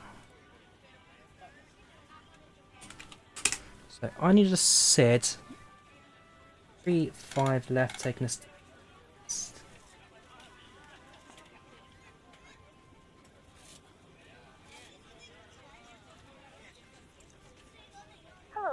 Gentlemen, I would love to welcome you aboard our flight. When you find your seat, Hey, please be sure to place your larger carry-on items in the overhead bins and smaller items underneath the seat in front of you. Unless you're in a front row, please place all of your items in the overhead bin. If you have any trouble finding a location for your carry-on items, please let us know, and we would be happy to assist. If the overhead bin is full after you put your carry-on inside of it, That's pretty good, actually. As a courtesy to other passengers. Once all your items are put away, please clear the aisle and sit down in your seat to allow other passengers to find their seats as well. If you are seated in an how does that look? row, please read the exit seating responsibilities in the safety card in the seat back in front of you. Please make sure you are willing and able to perform the actions required. If you are not able or prefer not to perform these actions, please let a flight attendant know. Over to. Now's the time to get out any last-minute text messages if you need to, but we ask that once we depart from the gate, you put away any laptops or tablets. Thank you, and welcome aboard. We're ready to go when you are. That's that's not quite what we need. We'll try another one, I think. Close, but not quite. Wasn't I went straight to this one, Cause 6. That one was hopeful.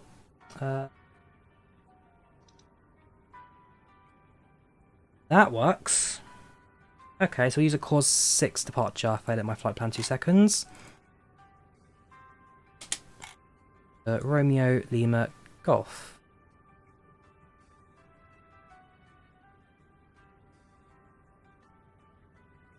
That's set, right 35 left, execute. We've got information, Bravo. Charlie 30 stand. Yeah. My taxi lights still on. Oh, beacon strobes. Whoops.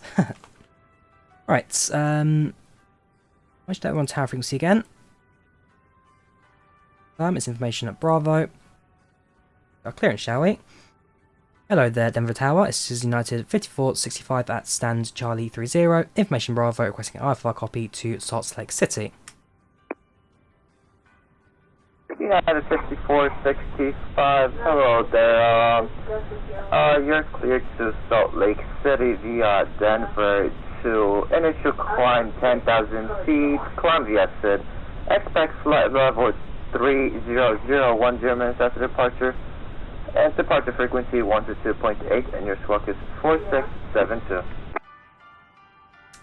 United 5465 is cleared to depart via the Denver 2 departure. Expects flight level 300, 10 minutes after departure. Frequency will be 122 decimals after departure, squawking 4672. So he's overridden me there. He's given me the 465, read back correct, push back and start up on pilot's discretion, call me for taxi, expect runway 8. Cool, so we'll get that plugged in. 8. Has given me the Denver departure, so we'll have to use that instead. Sure, we'll have no major effects of flight plan, I don't think. Well, there's no waypoints, fair enough. Very simple departure, that. Denver departure.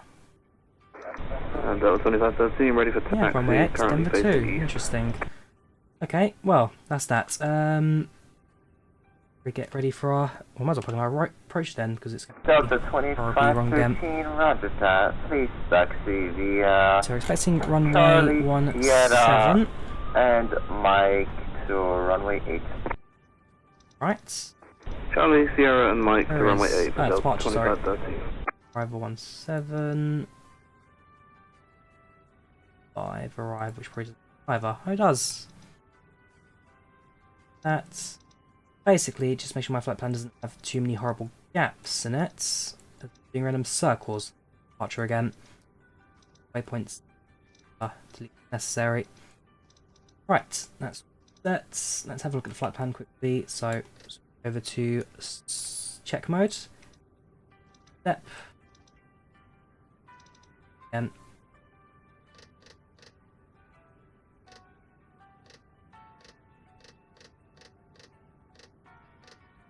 Do this one. Legs. The up and down arrows. Oh, if I executed perhaps. There we go.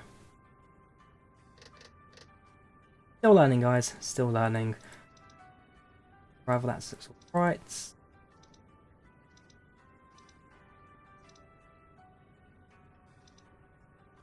Three. Rory's Pyros, that can make sense. Hit the vector point there. We fly past the airport and then kind of just fly in again and land. Right. Alright, I'm happy with that. So, flight plan's all set. Let's prepare ourselves for shortly. Performance app as well. So performance. Zero fuel weight for this flight is 24,430.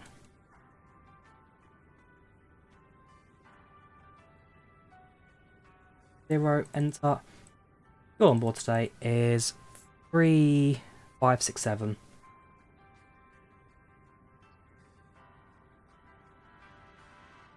That's set payload.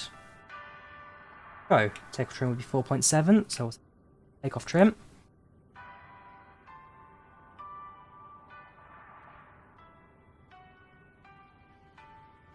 On the seatbelt sign, since we are now ready to... Whoops. I've got fuel in the aeroplane. Queue up. Couple of minutes. We'll make it back from gates.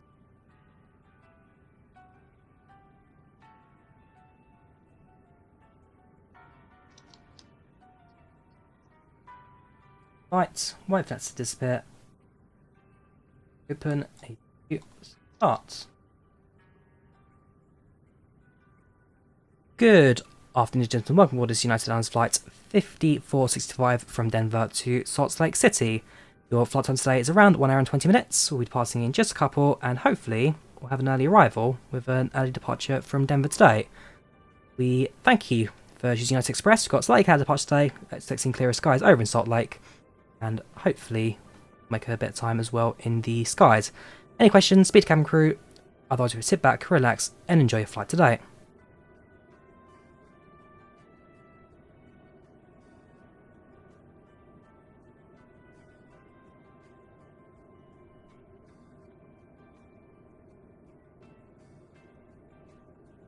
Getting runway 8 up on my ground charts now. 8 is not too bad. Looks like we'll be departing, or taxiing down Bravo Sierra. Sorry, Bravo. Ah, hang on. Ah, very weird. Actually start our flights, so. Flights, there we go. Import flight plan from IVAO. Plan for today, if you can't make it, is going to be Echo Victor Whiskey. Evanston, never heard of that. Flight's number UA for 5465. So yeah, taxiing along Bravo November. Make a left onto either Lima or Zulu, and then Mike into 28. It's a very simple taxi today. Near the jet bridge now, since passengers have all boarded. Session with this jet bridge, hasn't it?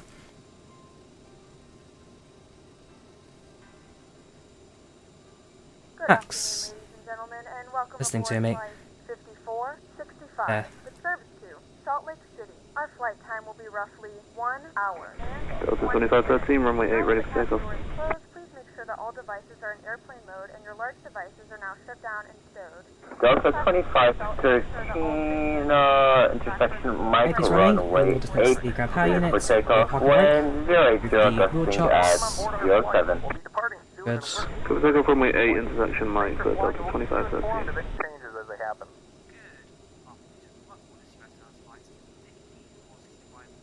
Right, so we are now ready for push and start for our second trip. Yeah, doors closed. Probably be helpful.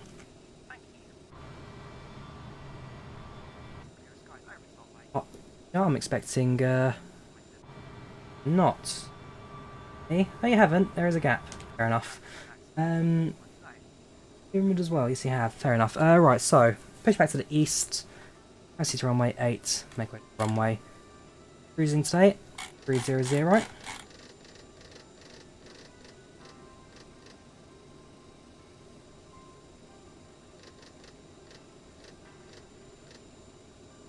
Speed, we will leave it to now. That speeds looking have been set as well, but just confirm that the performance page set speeds. That's our nav is all set as well, so performance. Cruising altitude flight level 300.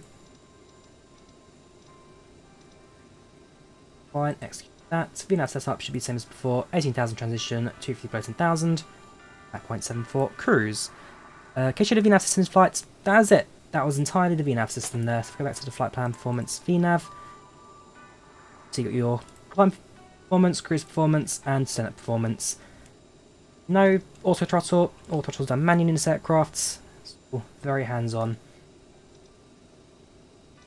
Sector points. I believe that may have caused my problem earlier. Was back to nav mode.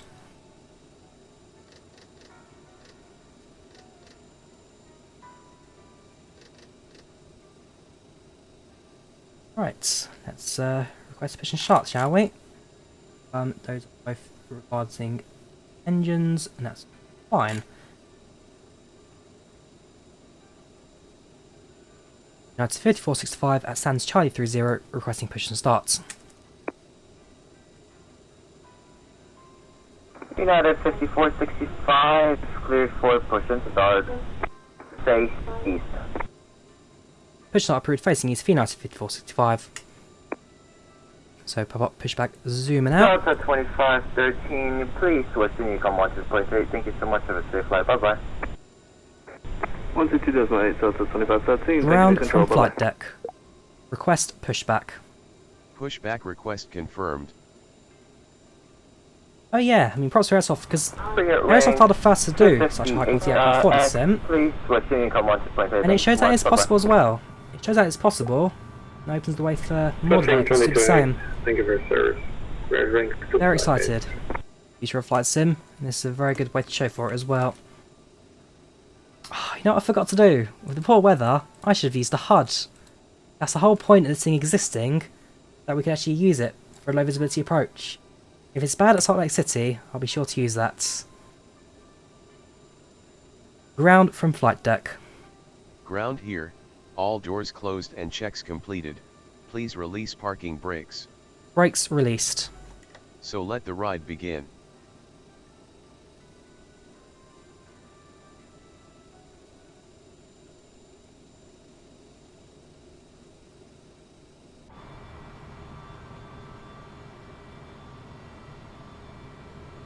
Please direct your attention to the screen for an important safety demonstration. You are cleared to start the engines now.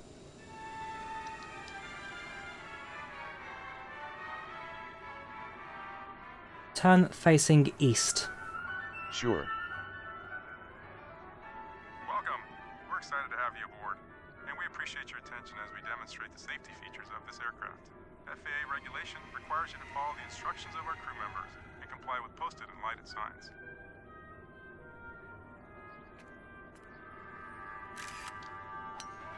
It's important to have your seatbelt on at all times. To fasten your seatbelt, slide the metal Stop end pushback. buckle, tighten by pulling the loose end of the Stop strap. pushback. Lift the buckle to release. Okay. When the seatbelt Confirm sign is parking on, brakes your set. seatbelt should be Brakes fastened low set. and tight across your lap. Perfect. Sir, In case of have a unexpected nice flight. turbulence, keep your seatbelt Right, fastened. pushback complete. Tower will assign you the direction of pushback. Gabriel, Tower will assign it to you. Look around in order to The familiarize pushback yourself mod with is the aircraft. PushbackZoomer. Boeing 787 has It's eight PushbackZoomer exit for doors on each side of the aircraft. If the that. doors are opened in an emergency, slide wraps One will start, sorry. automatically inflate. In a water landing, slide Yeah, this wraps time the AP is not attach to affecting the aircraft and are engine used as light starters. wraps. I'm not sure what's All eight different exits are now marked to with actually the overhead tutorial signs. video. As you locate the two If exits people had nearest your face, seat, remember, don't get they engine may 1 be to behind start. you. Knock off the APU. Got it. One starts. Seated in an exit row, you may be asked to assist the crew during This is a payware, CRJ Ross. It's payware.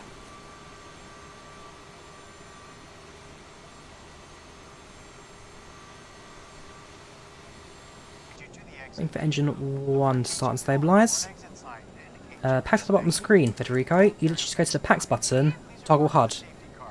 Your HUD removes. the operation of Right the click, exit doors. toggle HUD, HUD appears. If necessary, an oxygen Right, mask so will okay, drop the over just your starting. seat. If a strap appears, pull down on the strap to access your mask. Firmly pull the mask to extend the tubing. Place the Perfect. mask over your nose Ignition will spout disappear. and flip the band over your head. Engine 1 to stable. We'll now knock off the APU. To start the flow of oxygen, breathe normally. No smoking sets, seatbelt sets, APU, as you open that's now closing. On.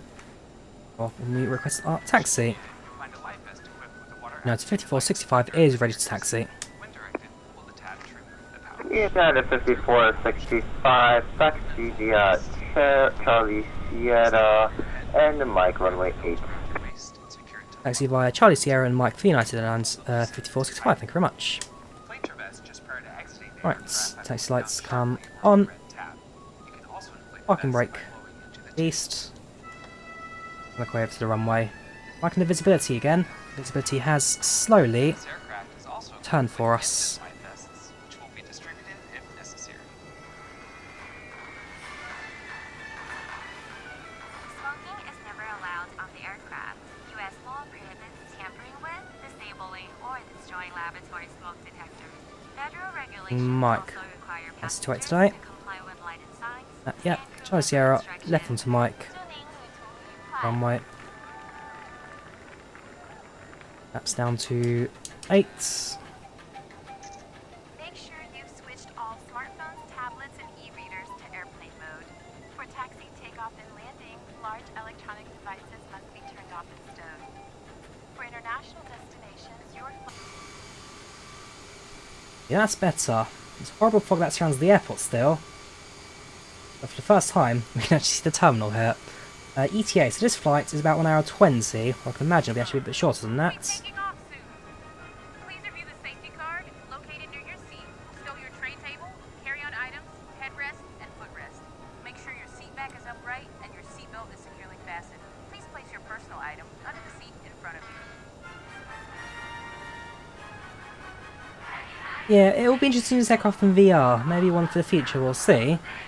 But it'll be challenging to find VR, but at the same time, an absolutely thrilling experience, even for those who actually pre-fly the aircraft in real life.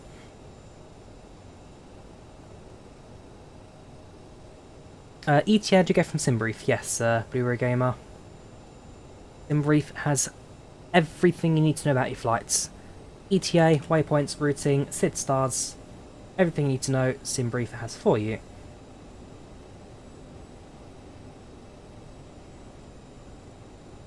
Yeah, on the flight, Autopilot kept doing barrel rolls. Not sure about barrel rolls, Brad. You'd have to check your own setup for that.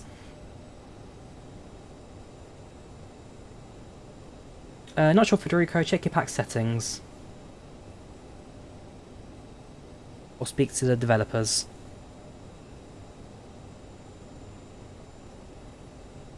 And just when the visibility was improved, we're going to lose us again.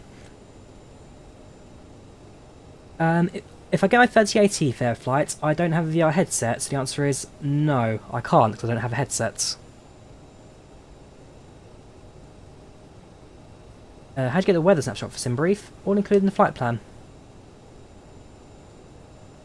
Right to the very bottom. Winds information, cruise information, it's all at the bottom, your charts and maps.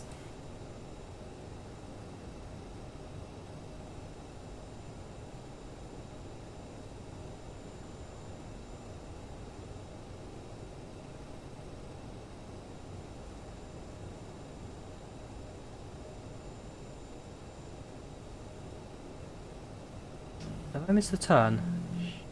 I have, that's a runway. Or is it not? Hang on. Nope. Nope, runway's a bit further on. Yeah, that's fine, carry on. I thought we'd gone a bit too far there, but no, we haven't.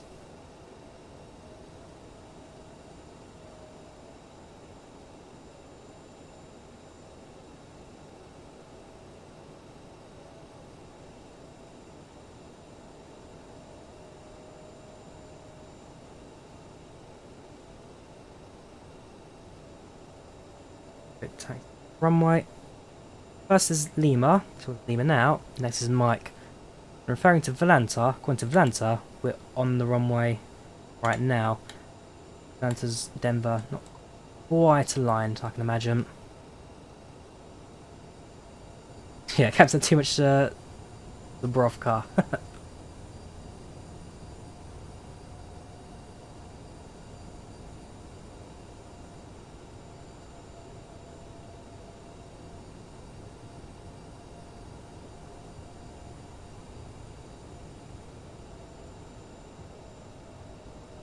On the safety thing, passenger in the aircrafts are seated and happy.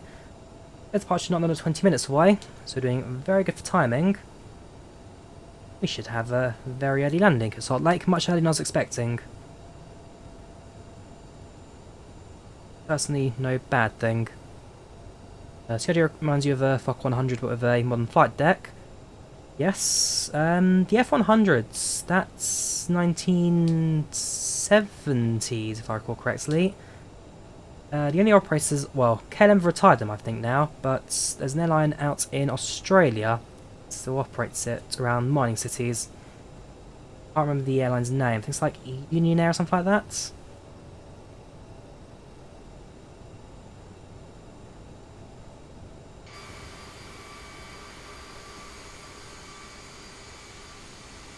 Look at these clouds. Crazy. Weather in Denver. Getting to ourselves into the air before it's cloud rolls over. But it is approaching. Very much approaching our position.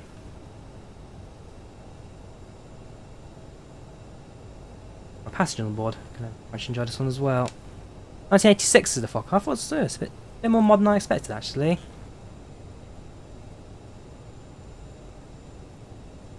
For a slightly faster taxi, because, you know, weather.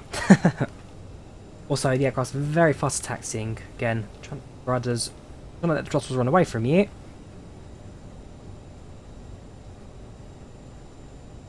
Works. Dream this aeroplane. You saw, we've done one leg already with no problems. Touch wood. With two.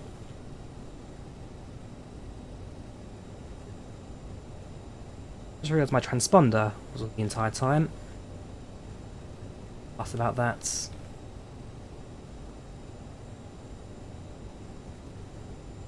Hold short runway 08. That's our position. How's going?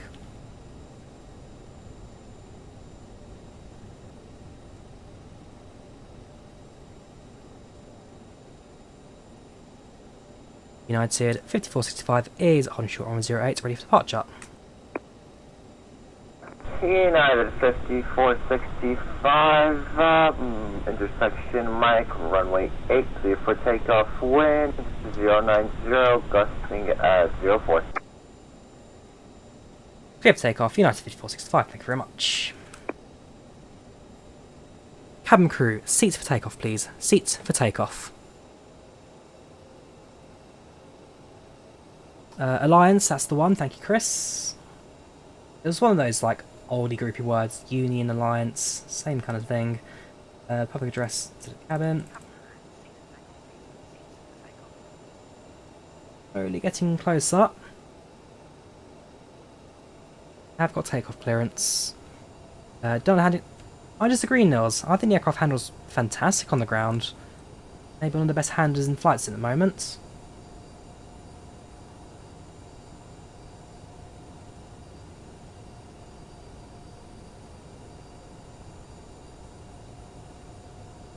It's PACX, Christo. TFDi design PACX, passenger and crew experience.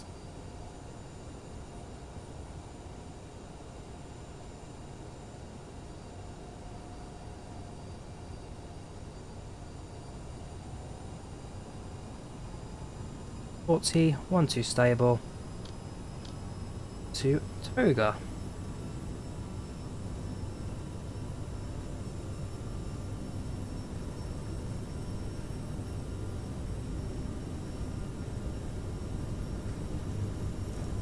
Knots. There's a rotator 131 today.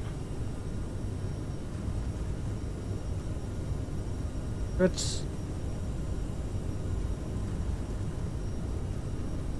E1 rotates.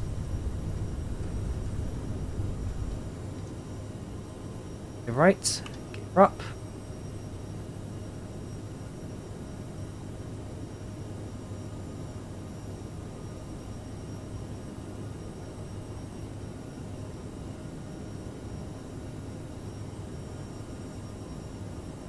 Up. 1.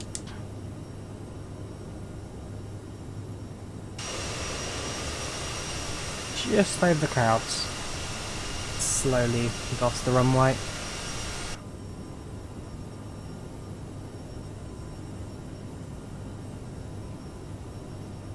Absolutely beautiful.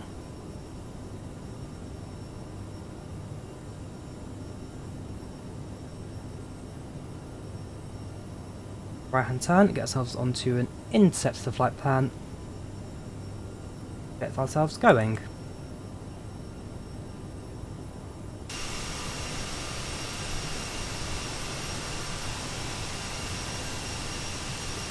Stunning. Absolutely stunning. United 5465, speak to the Unicom 1. Thank you so much. Have a safe flight. Bye bye.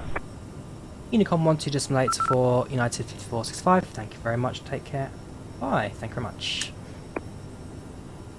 It's up. Just throttle into climb position now. 1,000 feet. Lights come off. At this point, we may as well give it to the Autopilot to handle now. So, Autopilot engage. Nav mode sets and speed sets. Increase that to 250.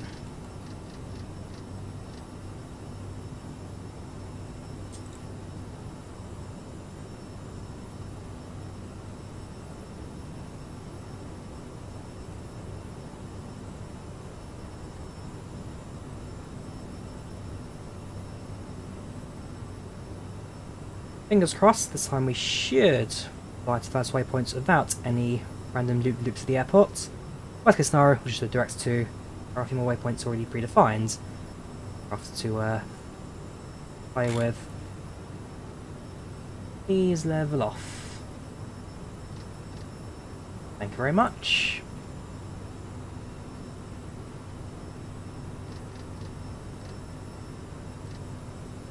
New our climb.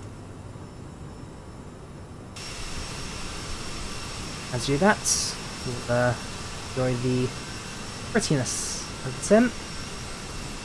It's roll-loading clouds, few fields down below visible. Denver Airport, if I have looked to the left, should also now be visible. How about that? Oh, hang on, what are we doing? Why are we turning right? Going for a left-hand turn there. That's better, thank you aeroplane. How do you stop the ND from displaying nearby airports? Simple. First, so to stop displaying airports, you head over to the MFD, not data, MFD menu, and airports you can toggle. That directs to Echo Kilo Romeo.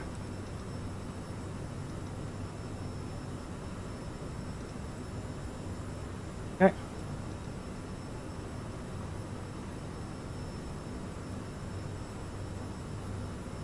So United Express is called this. Yeah, so this is SkyWest, you are right. It is SkyWest to operate the regional flights or code share. Like simplicity, which is on the United today.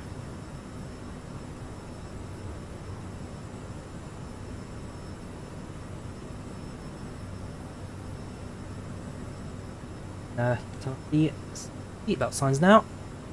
Seatbelt signs off. Note that's smoking again. Please remember, smoking left, seatbelts right. It's the other way around in CRJ. Smoking left, seatbelts right. Altimeter 29902. Also increase speeds to Mach point 4. You can now get up and move around the cabin. However, we ask that you keep your seatbelt fastened when seated in case of unexpected turbulence.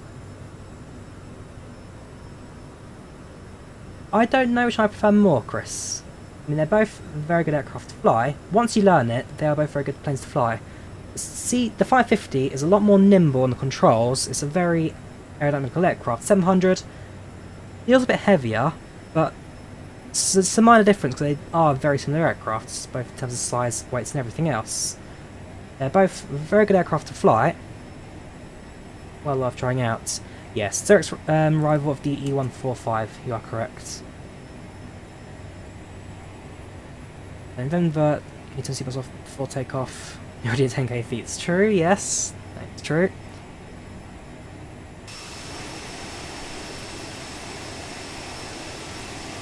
I mean, the only difference is the 700's got maybe like an extra 3-4 windows on the side, the extra 3-4 rows.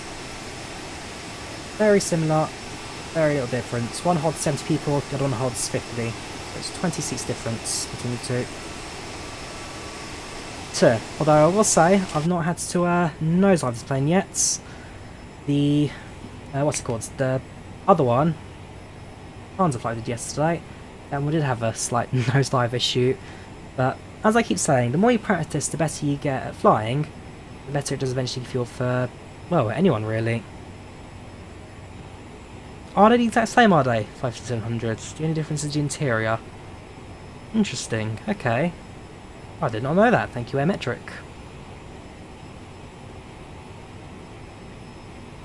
How much? It's €42 plus VAT. €42 plus VAT. About $50 plus tax, or £38 plus VAT as well. Screen see small, can you see properly? Absolutely, sir, I can. So I can see we're currently between 280 and so about 290 knots. 22,800. That is a bit small, I'll admit, but I can refer to the what's it called, the FMS for that. They're not too bad. If you need to zoom in, you can zoom in. As long as the information is there, that really matters.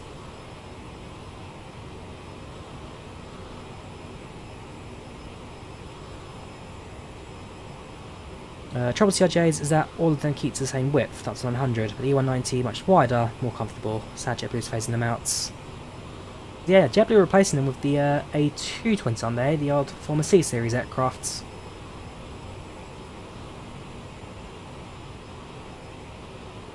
If we get a chance to view the Rockies, probably not on this cloud cover. I've got a quick look ahead, what's the weather like in what's it called? Salt Lake City. Before I forget, Unicom.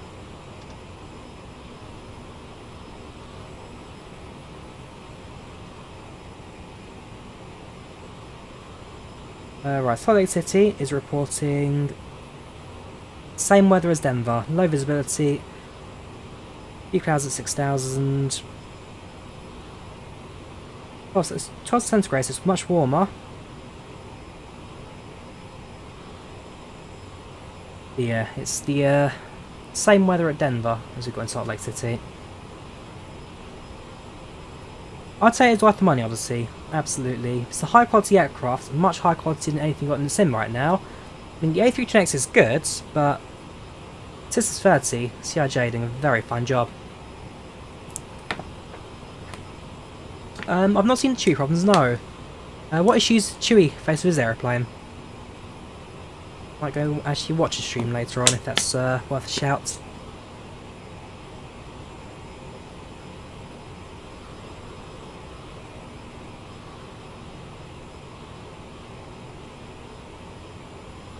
Thank you, Gabrielle. Yeah, must runs to climb out. Speed barely increases. Can't really climb. 20 degrees per minute. Yeah, if you're climbing at 20 degrees picture, Glenn, you're doing something horribly wrong. Use the speed climb, not the vertical speed. Use speed climb and make sure it sets to a speed that's manageable by the aircrafts. Sounds like what you're doing there is flying too steep and flying too slow. Basically, it's stalling the aircraft out. EFB, anything particular to look at just yet? Already set up the aircraft so far. Everything's set up need it to be. Performance wise, that's all set. Check landing speed later on. Currently VRF to bring it down later. I mean, it's all kinds of stuff. If you've got a checklist, if you need checklists, feel free to use that. They are pretty good actually. I mean, the sim does not make use of the default ones, it's all based on the tablets. It's decent EFB this. It does what it needs to do. Performance page, very well calculated. That's reached 30,000 now for L300. Sensor reading, the only difference is internal. The 350 is a bit lighter than 100, which right, okay, that makes sense, because I know the 550's got less capacity by 20 seats. I can imagine that's probably because it's got, well, luggage racks and more open stuff at the front. So yeah, I can see why it was lighter.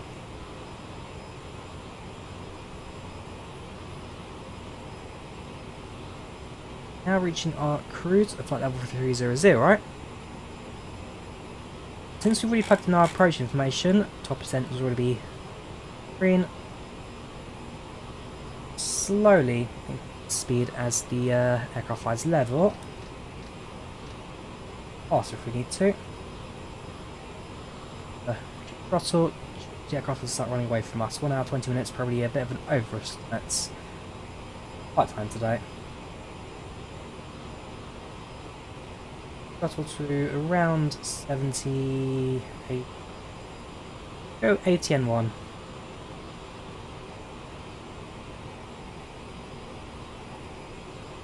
Right, 9.78. Perfect. While Papillon is not showing the A320X, not sure if I've traveled far. If I'm honest, I haven't actually used the A320X yet since this airplane's come out. Give an update or two behind on the A320X. I'll double check.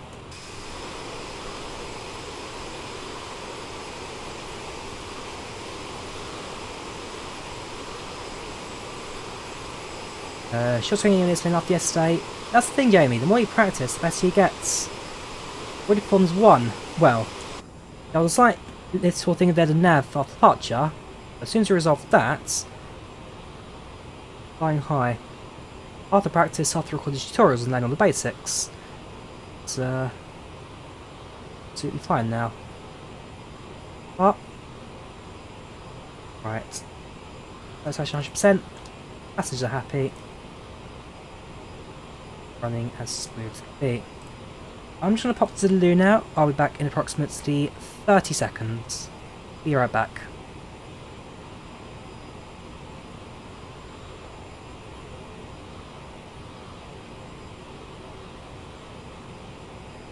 moments, our lovely flight attendants will be starting our in-flight service. We'll be serving complimentary drinks and snacks. Premium drinks are available for a small charge. Please note we only accept credit cards.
Right, I'm back. I was just having a think actually.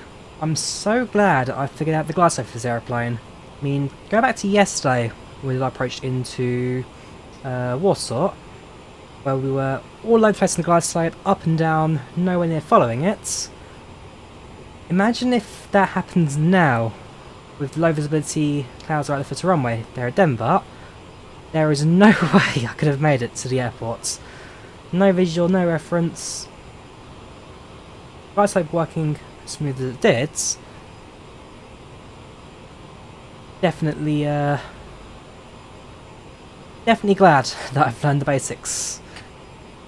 Continue our flights. We'll continue with the rest of our trip right now.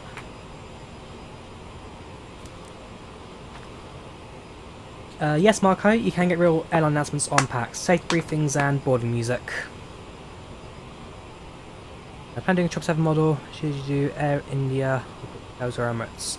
And to you, Karthik, that's what you want out of your aircrafts.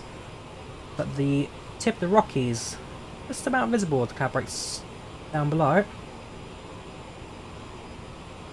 Got some of the mountains down.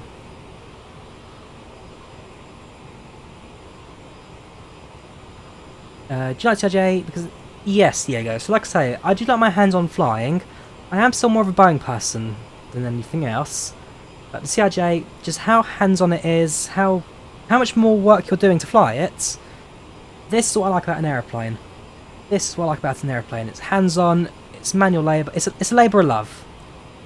Labour of love. You're not just pressing 2 buttons and it all goes. The 320 is easy to fly, very easy.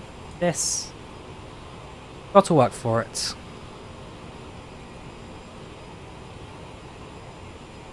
So we're going to set up our arrival information for Salt Lake. We're expecting runway 17 for the arrival. Yankee 5.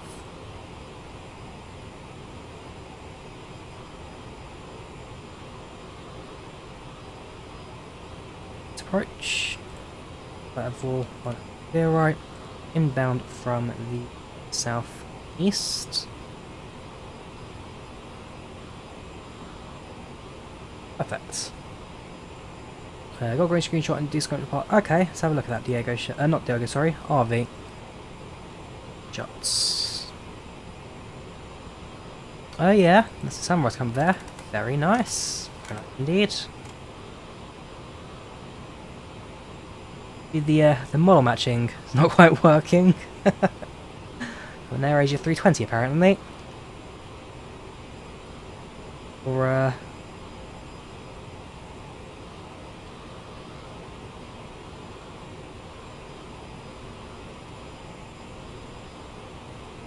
I'll have to double check if I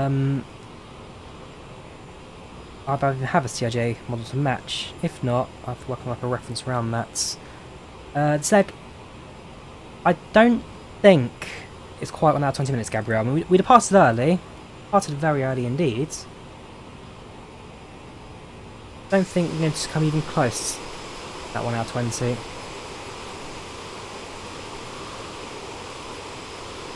We'll be burning the midnight tile. I'm not sure even about that, Pablo.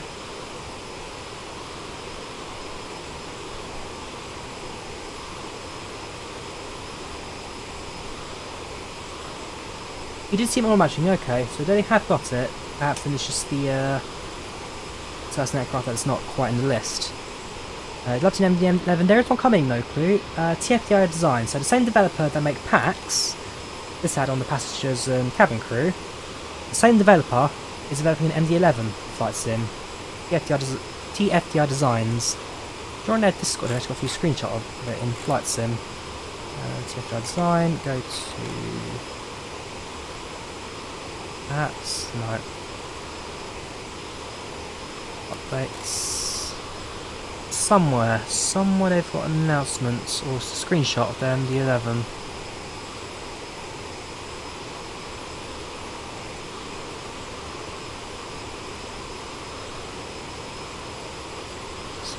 There we go. MD11. Now, it will be coming to Microsoft Flight Simulator.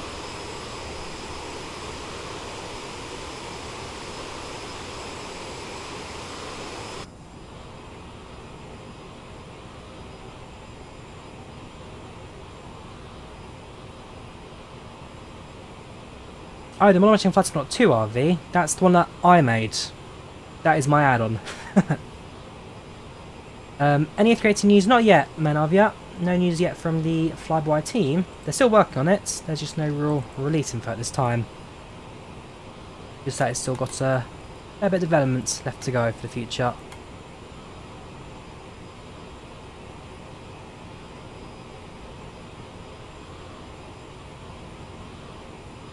Yeah, drop you a link to the TFDi Discord. Right, 2 seconds.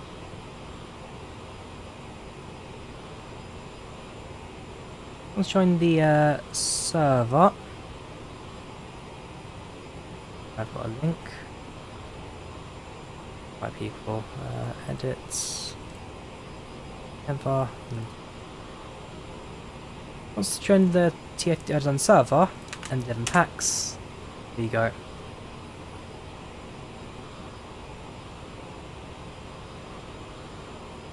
So far so good. Cruising at 30,000. Speed is pretty stable there, I'm quite happy with that. Absolutely perfect flights. Yeah, so there is an MD11 coming. The FDI Design is doing it. There's the Rockies you guys talked about earlier.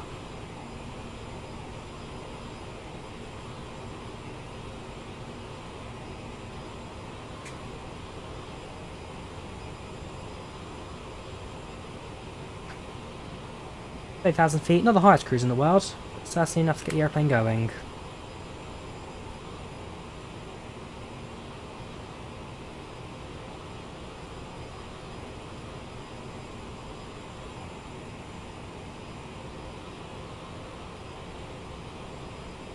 One's leave the stream now, hit below 200 people. Bad face. No, I guess cruise is never the interesting bits. During approach and landings, you start to pick up. Model Matching makes FSMM. Let's have a look at that one, shall we? Flight Sim. .2. I know that there's one that I've done which proves it.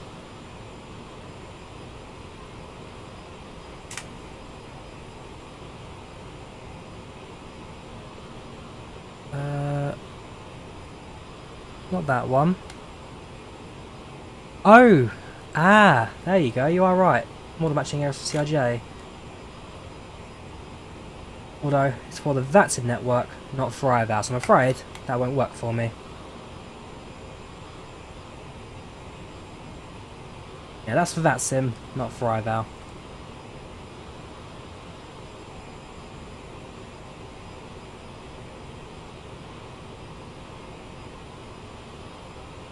CRJ comes with predefined views, yes, yes. It does come with its own showcase camera.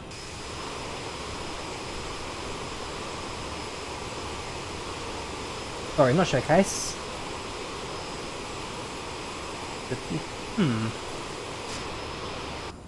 I know for a fact that the 700 has it. The 550 does not. Interesting. The 700 has got it, but the 550 does not have showcase cameras. That's interesting. I'll have a look at that later. Livery, this is default cut. This is default livery for the Aerosoft CRJ. And in fact, it's the only livery. There's a private livery as well for 550, but United is the only airline livery for the 550. Not issues with the flight model, Thomas. Make sure that your yaw dampener turned on. No yaw dampener, no lifts. Okay, Power, welcome back. How you doing, man? Welcome to the channel. Welcome to Cats.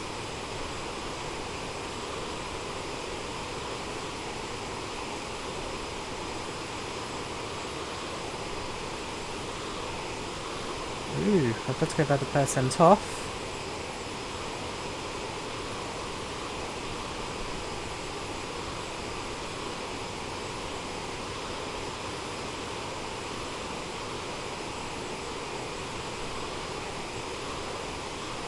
Yes, this is the original sounds for the jet kayak. This is the original sounds.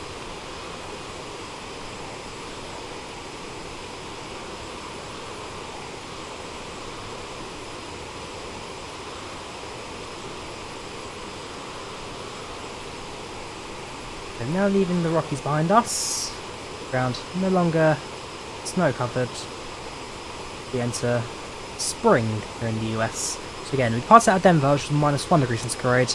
The weather out in Salt Lake City is, well, up to about 10 degrees centigrade. Is it necessary to apply brakes after takeoff for gear up? No, Diego, no it's not. I'm not quite sure why you'd set the brakes when the aircraft's in the air.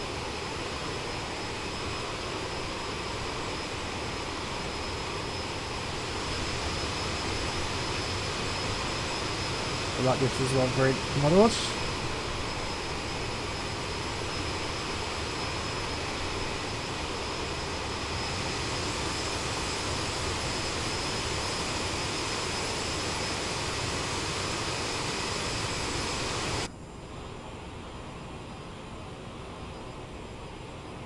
Percent marker slowly coming into view now. Was the aircraft, we're expecting a descent rate of around, well, 500 now. Will increase to that marker. Making progress, airport slowly coming to view.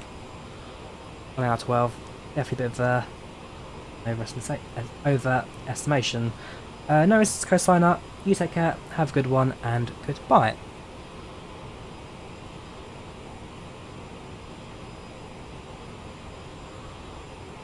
Let's arrive 1 hour 12. No way. We're just under halfway there now. ETA 22:14 Zulu, so that's approximately 22 minutes. The arrival itself, we do fly past the airport before doing like a 180 and returning in on ourselves, so we do fly slightly more fun little routes. We get to see Salt Lake City down low as well, which is pretty good. Back on ourselves and coming to land on the runway. Stream tomorrow we'll see, Gabrielle. Stream tomorrow we'll see. I've done the streams 2 days in a row now, plus last night, up until 2 in the morning, on tutorials. Which I hope the tutorials you guys find helpful as well. If there are issues with it, then please do give me a shout. But looking at the comments, so far so good. People found the tutorials very helpful. So, yeah, I'm glad people are enjoying that. It's all slowly coming together now. Slowly coming together. Favourite airline? Ryanair. I've never had a problem with them in about 40 flights. That airline. No problems whatsoever.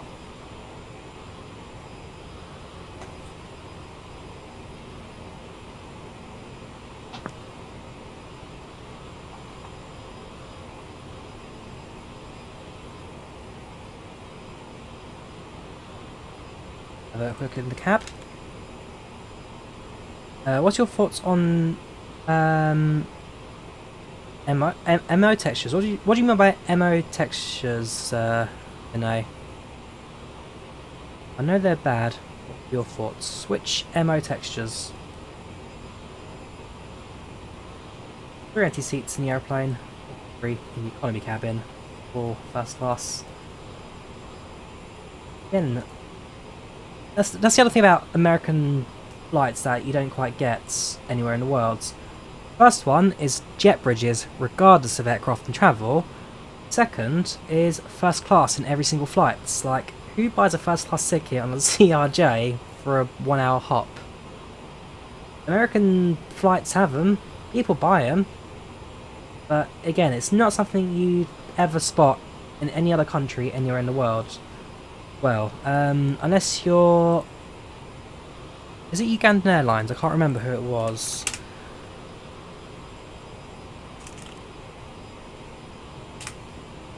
Who is it? No, it's not Ugandan Airlines. There's an airline based in Africa somewhere. They fly a wide-body jet and have 2 first-class seats.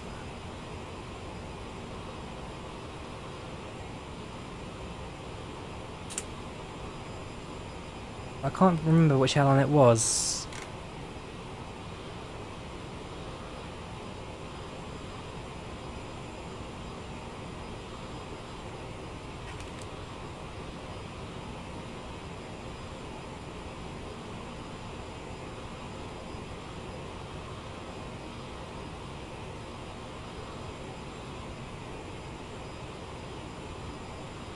What was it? Is it hard to pass Herald? Not at all, Subversa. I've done a tutorial on that on my YouTube channel. A very easy process, PACX. You install it and it then tells you, I can use PTD, I can use X-Plane, I can use Microsoft Flight Sim. Click yes or no, and everything else is automatic. Very easy thing to install.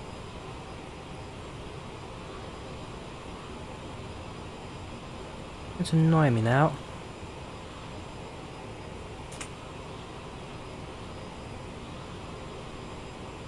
Where I'll find it.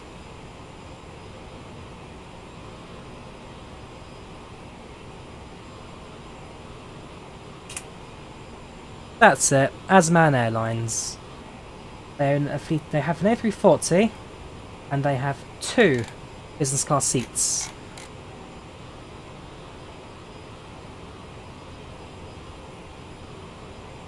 Where are we adverts? So you have the cabin. All economy, all economy, all economy, all economy. 2 business class seats, plops down in the very front row.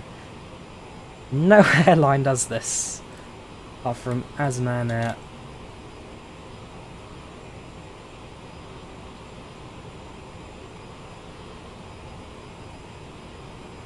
They didn't even fly anymore. I think they got grounded a little while ago.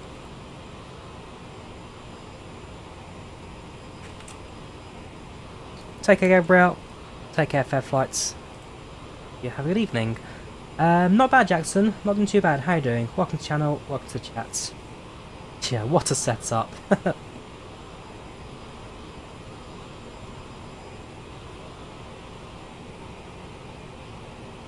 Bet they still sell tickets to those 2 seats. That's what they care about. I mean, I can imagine those 2 seats for an airline that's based in. I think it's not Sierra Leone. They're based. I think it's Gambian. Based as Air.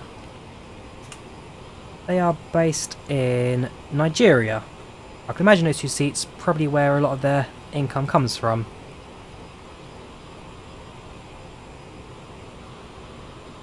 Flying from Faro, not Paro, Jackson. Flying from Faro, very nice. Paro, all that nightmares for. Not too bad, Jingo. How you doing? Welcome to the channel. Welcome to the chat. How are you doing today? What's your favourite flight sim mod? What makes life better? PACX. Has to be PACX, Jawad. No matter which airline I'm flying, no matter which aeroplane I'm in, no matter what I'm doing, PACX adds your cabin crew voices, adds safety briefings, adds seating, passengers. It brings life to your sim. And so, actually, PACX is not my favourite. FS Passengers is my favourite, but FS Passengers, I'm afraid, long, long gone. But for those who remember this, this beauty of an add-on for FSX, it was by far the best company management sim in any flight sim ever. The guy who created it fell ill a couple of years ago, and he's never really returned for it since. But FS Passengers always has been my number one for add-on. Go to, for example, the Virtual Man demo. I mean, this is the kind of flight report you get with it. So, your pilot's name, the aircraft type, aircraft whatever, departure arrival airport, departure arrival times, passengers, cargo, all that. It all sits in there very nicely. People still use it, even though it's not compatible with P3. So it's FSX and P3D up to V3. V4, V5 not compatible. Statistics, so 121,000 flights. Oh wait, 538,000 hours, 29.3 million passengers carried. Like, man, this is out for ages, but yeah, I like it. FS Passengers, my favourite add-on. Sad not compatible, so PACX is a very close second. Pretty UI, also the prettier UI. I've got FS Passengers that I'll never forget. I'm not sure about mode textures. I've never heard of them.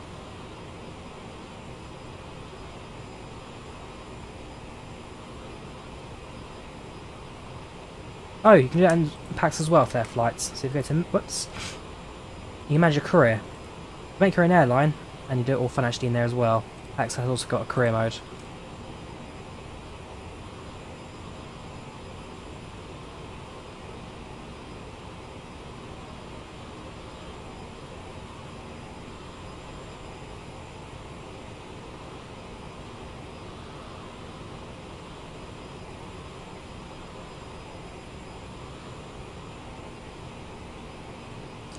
Have I ever heard the call sign Redfin? That's a boat, isn't it? I'm sure Redfin's a kind of a boat name. What about an airline? Not sure. Fast stream, welcome Blue Creeper. How you doing? Welcome to Champs Chats. You have a good time here. Me and my family, not too bad. Not too bad. My father actually got vaccinated a couple of days ago, so fortunately that's a bit of relief for us all. We're doing alright. We're doing alright. Yes, Quality Wing 787, definitely very excited for. Yeah, alright. Wouldn't mind a bit more news on that, but I can imagine it is still early days for them. They will also have watched the release of the video very closely, but it is exciting. It is exciting. Can't get another high quality jetliner in a sim. I had it on your streams before, maybe your guys go to Belfast. Not sure, Jackson. Redfin doesn't ring a bell for me.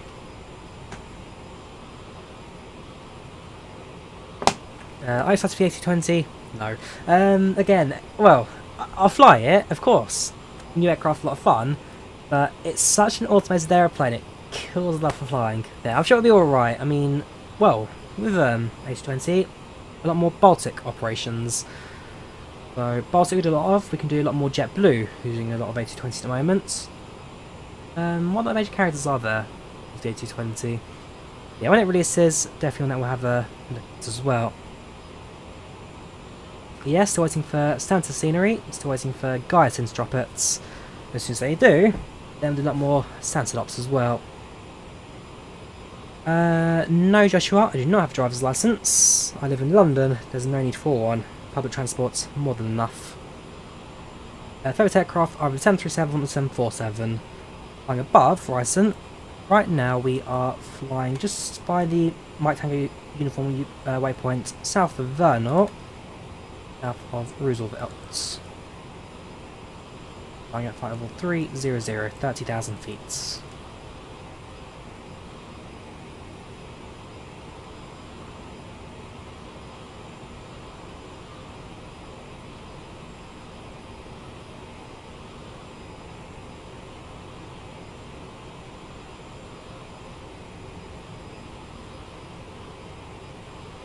done 10 flights so far this month. Right, so I'm going for detail record of 18. Other Volanta stats, our most flown months are August, 18 flights, and last month, February, also 18 flights. So 9 completed, doing flight number 10 at the moment. There's an aircraft flying to Salt Lake City right now. Oh no, you're flying to Colne. That's a long, long way, that. Oh, where did you come from? Oh, she's talking about range. You're flying. You're in a... Let's show the aircraft type. I see your Tango Mike Charlie. It's Thomas Cook airline. That is one long, long way, that. Eric Lavorel, fair play. Hey, indeed. You can see where our first flight went as well, so Rapid City down south, into Denver, cut across. Crazy.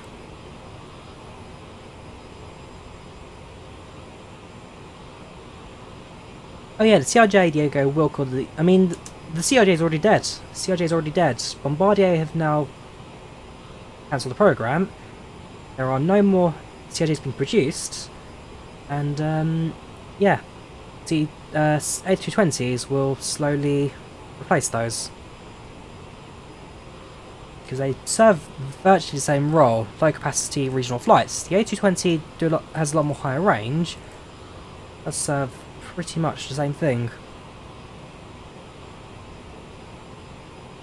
Delta, you're alright as well, Cithra. It also has a lot of A220s as well.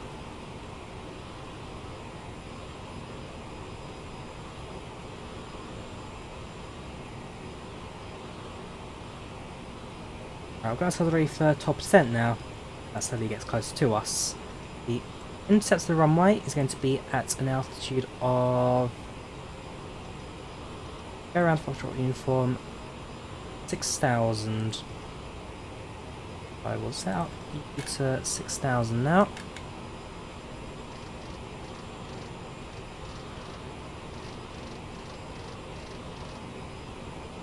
Set the vertical speed at 0. Also, well, that's it really. Do nothing else. We've done that. Race of descent will be approximately 1,000 feet per minute, down to 1,700. 1,000, so it's about 1,700 feet per minute descent rate today.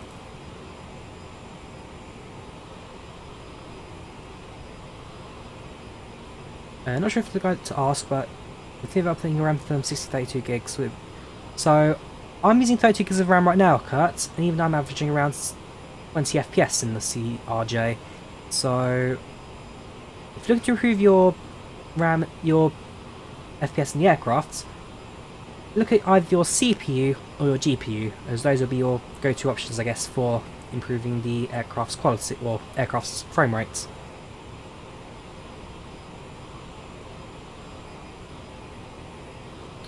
No, we won't see an A322, Vinay. That's not something I think can ever happen. No worries, man. You take care. Have a good night. Bye. Next one, I'm not sure yet, Blue Creeper. I'm not sure what the next flight will be. I think I'm doing Boston to Hawaii this weekend, so I'll do a flight long haul in the A330. Got no specifics yet for the next flights.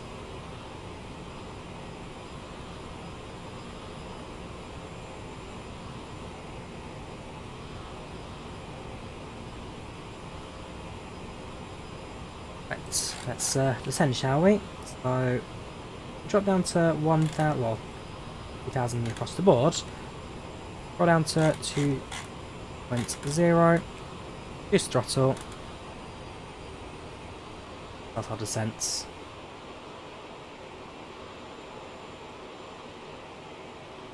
Should do proper and productive. No worries, Kat. You have a good one. Thank you for tuning in. Take care and goodbye. So that's our descent now. Just hit top of descents. Landing in just a few minutes. Just a few minutes.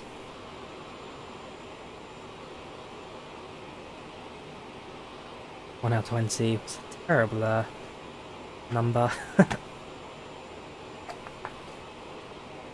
And even if we departed 20 minutes early, what, 36 minutes, actually, does make sense. Bearing in mind we did depart 20 minutes early. Slowly makes sense.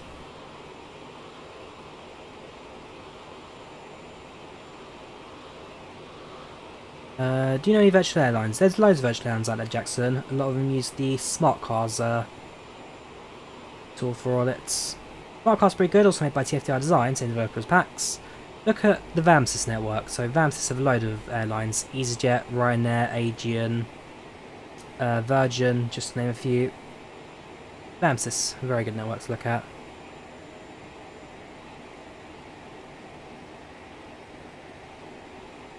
Push for around 270 knots, I think, for descents. 70, increase that.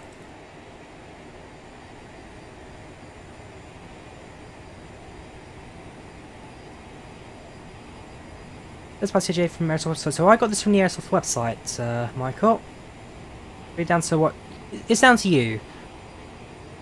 The marketplace is more simplistic in that you buy it and it goes straight into the store. Aerosoft websites, I'd say it's probably a bit easier in regards to, well, I can imagine updates would be a bit quicker on the Aerosoft website because the marketplace was a bit of a delay. But, let's say, it really comes down to what's easier for you.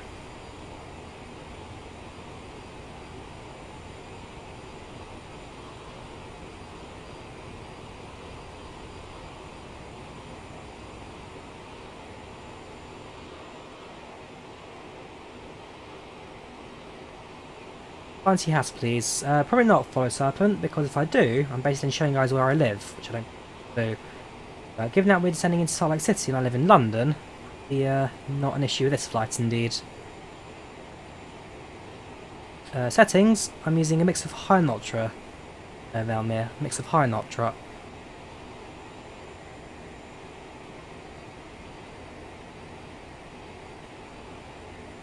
I'm using the throttle. Right, for speed, 280.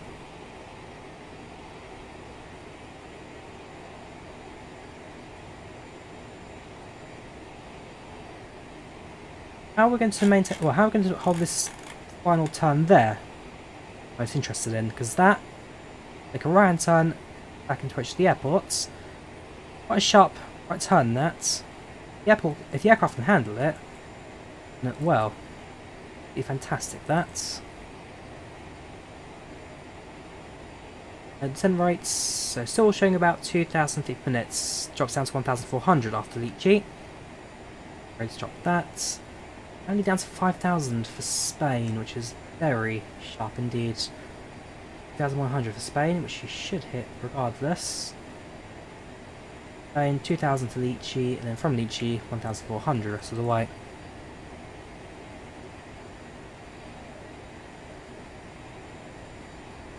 No, I'm not a pilot. It's all just a hobby for me. A hobby. I can't afford flying, not at all.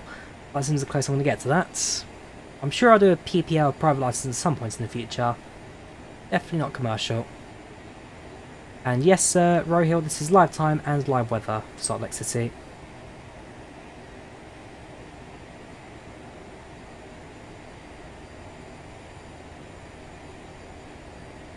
I don't think you'd be a streamer. Way too many questions. To be fair, Fairlight, that's why I stream. You get the questions, it keeps you talking. I mean, I could easily fly on my own, just enjoy myself if I want to, but there's a thing about streaming that you're flying, you have viewers, in my case, passengers, and yeah, just adds an extra two-way conversation to your flights. And it gives you more of an end goal as well. That's why I enjoy streaming.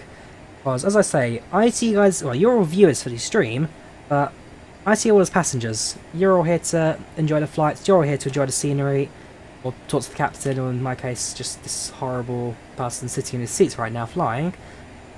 That's why I do it. I enjoy it.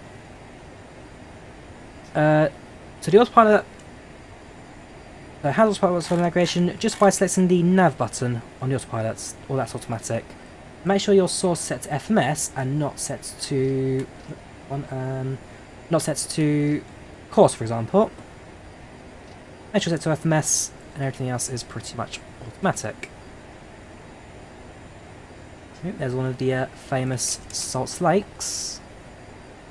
Love the colour on there actually, I love the colour. Reduce the descent rate quickly, so down to 1,000 feet per minute now. Down to 200.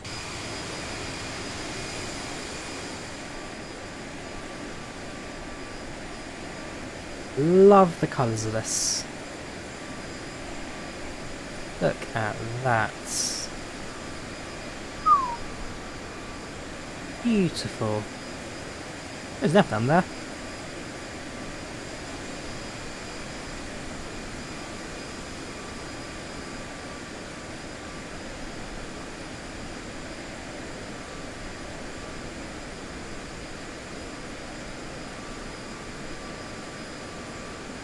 Okay, a bit. You do take off when your pilot starts spinning. I have that issue as well, Tozy. So if your aircraft starts spinning, just select direct intersect on the FMS and just select a waypoint to fly direct to.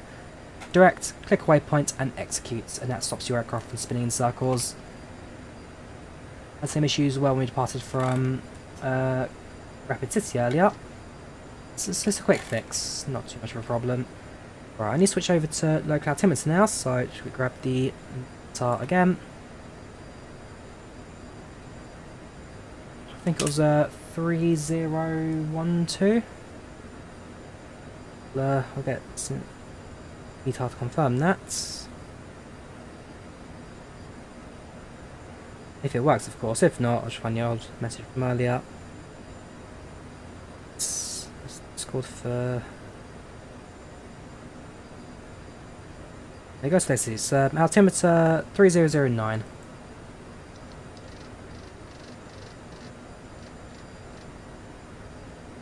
Right, hold it at 1,300 now. Right. Fine, 1,000.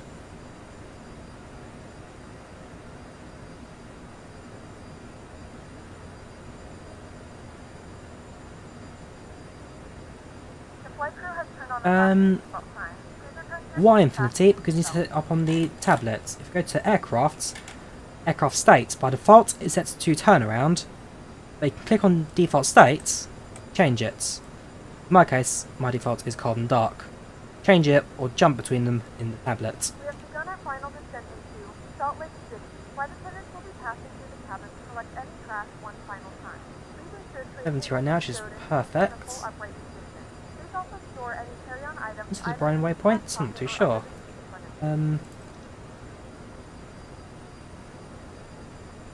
It's 12 knot crosswind, can't be that bad. We'll go straight to hits then.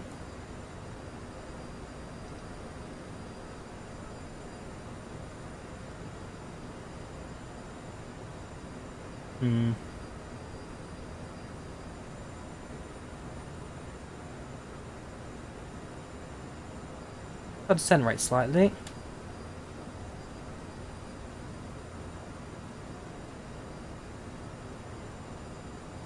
I'll figure out why this airplane doesn't quite want to fly thing. It can have 2 times. Ah! Turn itself off. That then. Why did it change itself? I don't know. Who knows? Who knows? Knows things like that. How you doing? Welcome channel, welcome to the chats. Welcome Corey, how you doing? Welcome channel to chats. How are you today?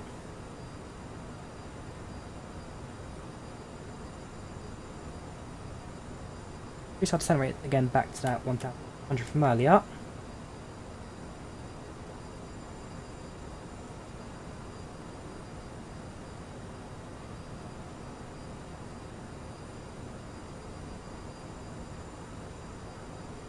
Your dampener is the controls for your ailerons.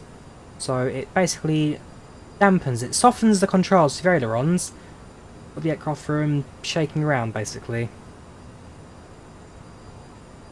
Who's my 22,000, I'm not sure, RV, who my 23,647 subscriber was. Not too sure.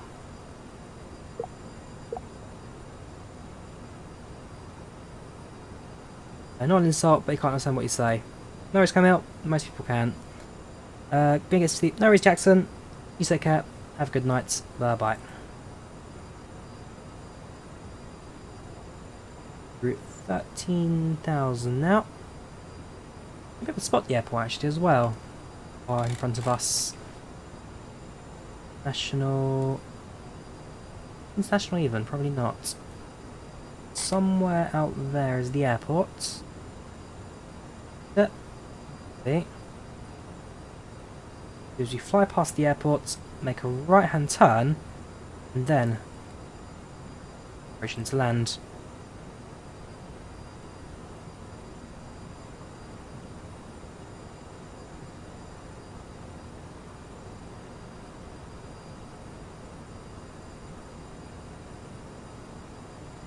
Start recording the replay.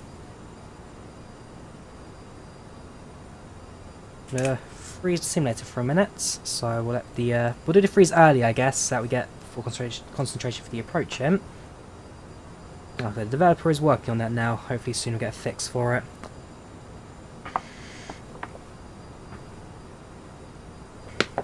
When you change out source, it disengages now. Oh, does it automatically, does it, Kenny?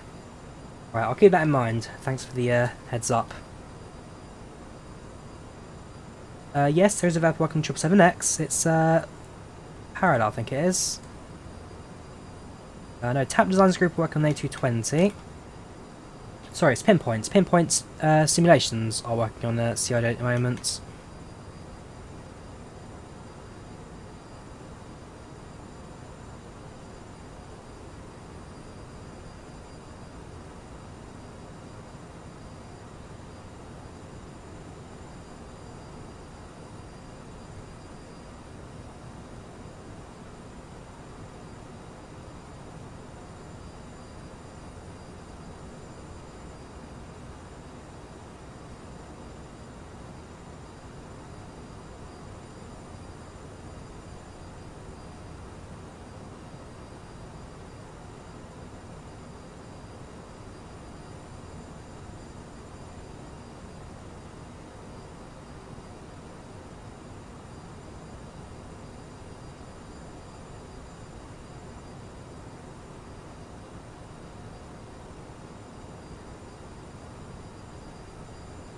Past through 10,000.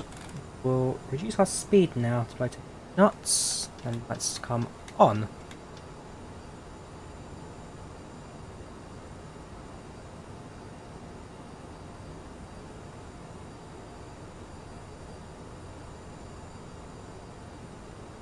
That our ILS frequency has been set up.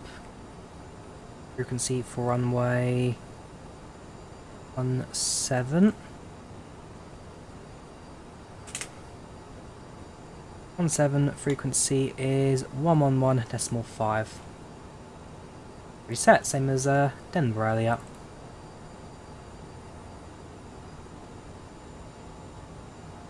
Ah, there's the airport. There.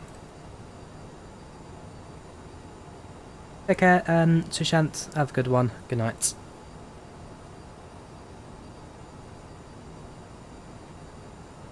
Below 250 knots now, below 10,000. Yes, Corey, we have got transponder working now. It's the switch right here. ATC select. Oh no, come back, armrest. How long do we land? About 10 minutes or so.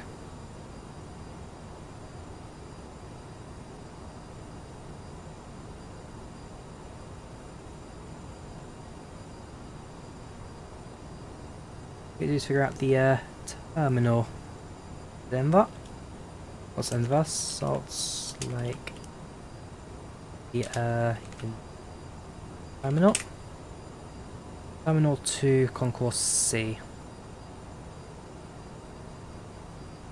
Too bad. Slap bang in the middle of the airport.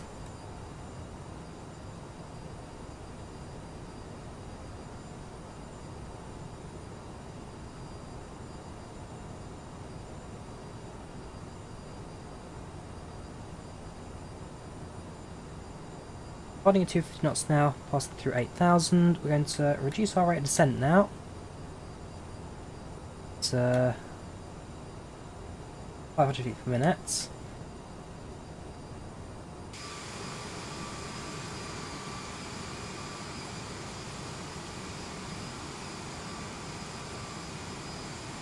Real toward the airport sort of like, hopefully not as bad as Munich. Munich, we got extended toward the ground there, thanks to my fantastic taxiing skills. We just get to enjoy the famous salt lakes when you approach in today.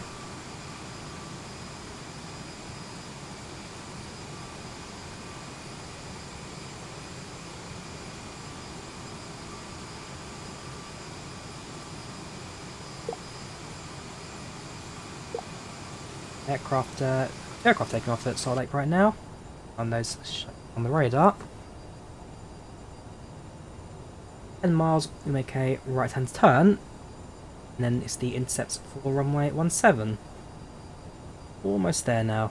Almost there. That's 1.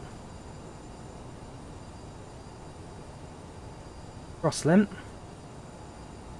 Down too early, too yet.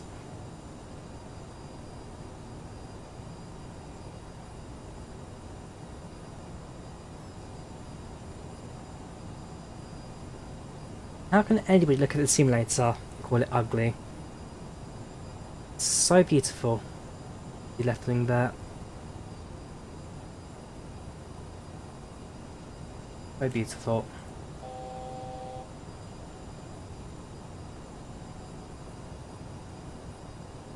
About 1,000 feet now from the intercepts there. It's 1,000 feet from altitude, down to 10,000. From, sorry, it's down 6,000 even, sorry, so 6,000 at I thought. But early for Pyros, depending on how the approach is looking.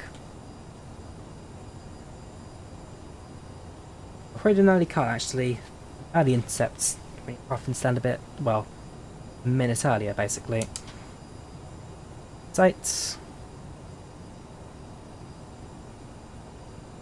That's how we had a schedule by about 20 minutes.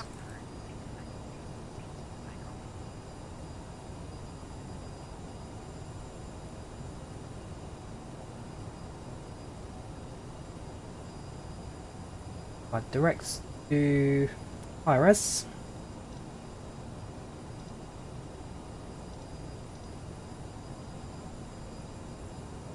Other steps, shall we?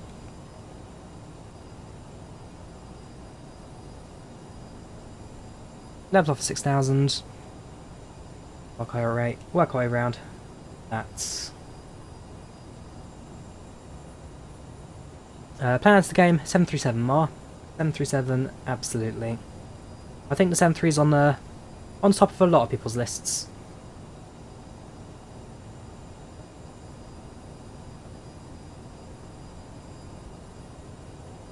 Right hand turn to a intercept course.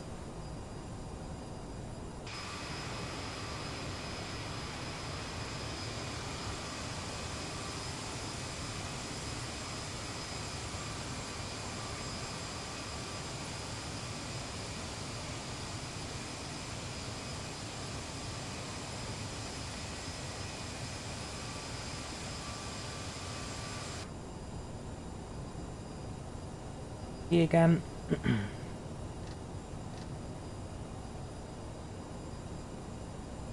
Triple 7 being developed right now by Pinpoint Sims. There's a freeway on the way. Wrong, haven't I? Yes, I have. There we go. Freeway being developed. Activates the approach mode. Also should put course to localizer.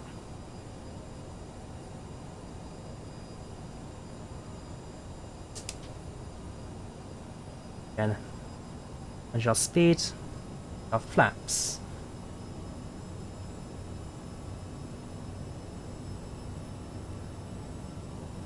I've had a few stuttering issues earlier, Jack. I have had some stuttering issues, but not as major as some people have had it. I've had it fortunate compared to a lot of people.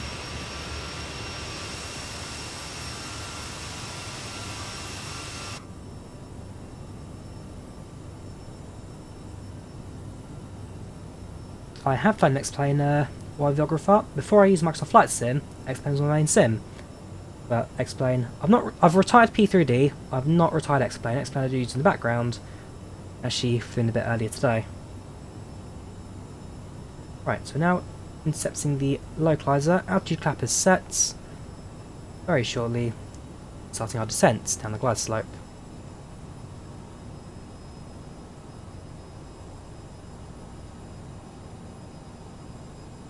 Cabin crew, seats for landing please. Seats for landing.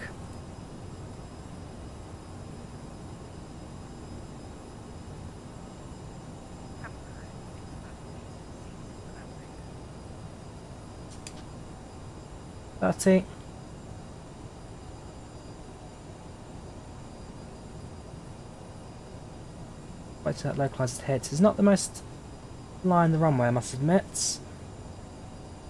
I will just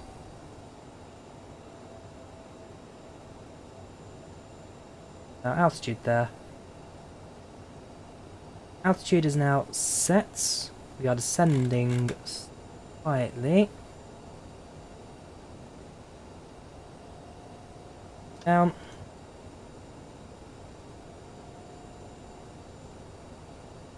There we go, so you're descending the glide slope now.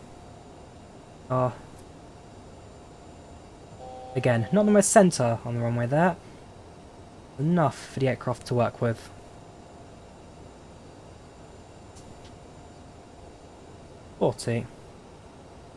Approach speed is 134 today. Speed in.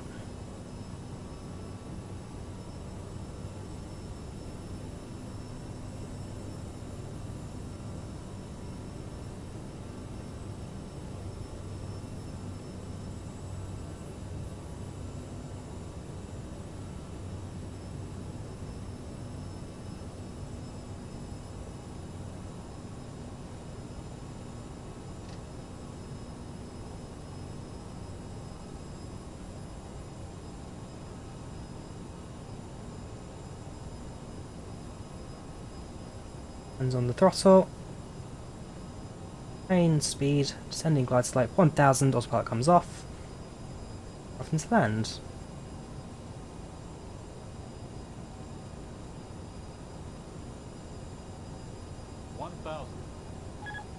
Autopilot off. I'm in control. Throttle in.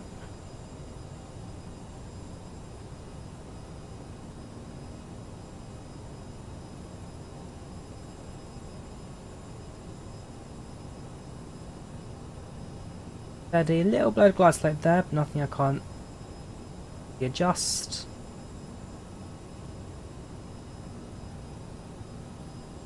Go. Right crosswind. About 5 or 6 degrees of winds right now, 5 or 6 knots of wind. 400.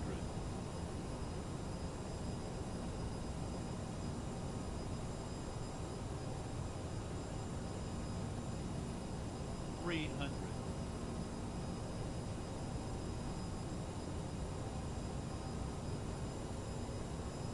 200.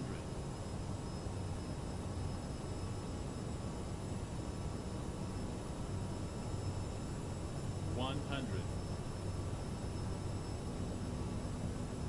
50. 40. 30. 20. 10. Throttle and touchdown versus set.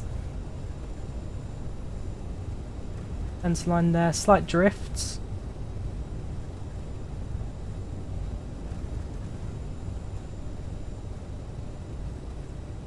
$80 knots.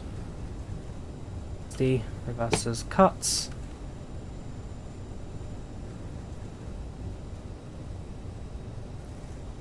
Wait, left, right even.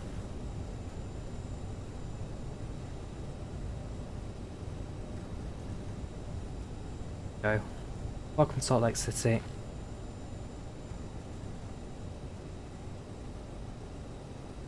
Didn't quite maintain tense line there, we did drift to the right slightly.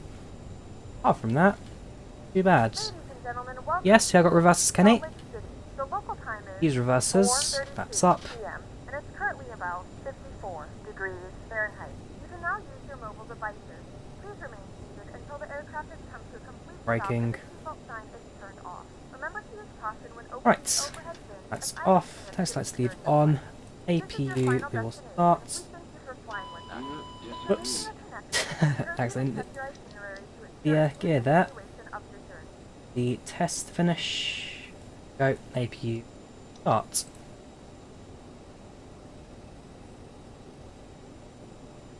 What was I going to do? I was going to something, but I can't remember. Run an active runway again, so we'll leave the TCAS running off the runway.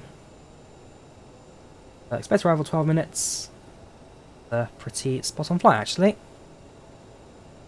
How do you know how to fly everything? Just practice, Harry. The more you practice, the better you get. So it always goes with any flight sim, or any sim in general even. OMSI, Bus Simulator, Euro Trucks. The more you practice, you eventually become. Heading down to Terminal 2, on course C, where United live.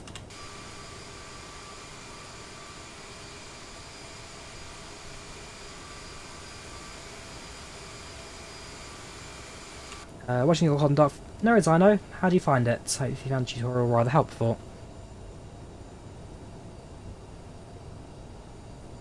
10 out of 10, 9 out of 10, 10 out of 10. Very nice. How do you undo the reverse thrusts? By using the reverse thrust side ends. If I quickly do it now, throttle back, reverse thrust sets. It's not doing it now, but basically the engines do splits. Maybe a bit of reverse coming out of that, but oh no, sometimes it works, sometimes it doesn't. All the things that can be a bit temperamental sometimes. There have been a few throttle issues people have talked about in the past, so I'm sure that's something Aerosoft will actually look into in a bit more detail. But some people have talked about throttles.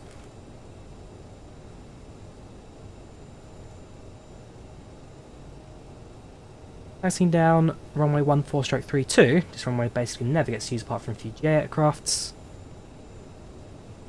True, reverse is no longer arms because we've just landed, so I think you are right there, Federico. That's probably why they're not setting.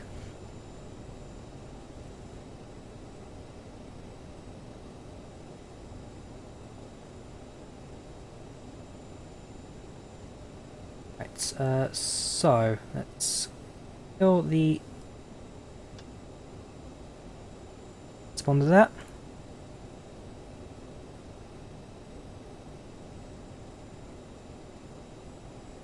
Crossing 16 left, 34 right. This one is a active runway, but nobody's called out on Unicom.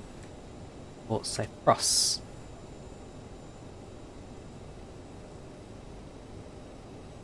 You've really studied those videos, haven't you, Sithra? You've done a very good job with those. Ruining his stuff. He's, like I say, his videos are by far the most in-depth. Tell you've studied them.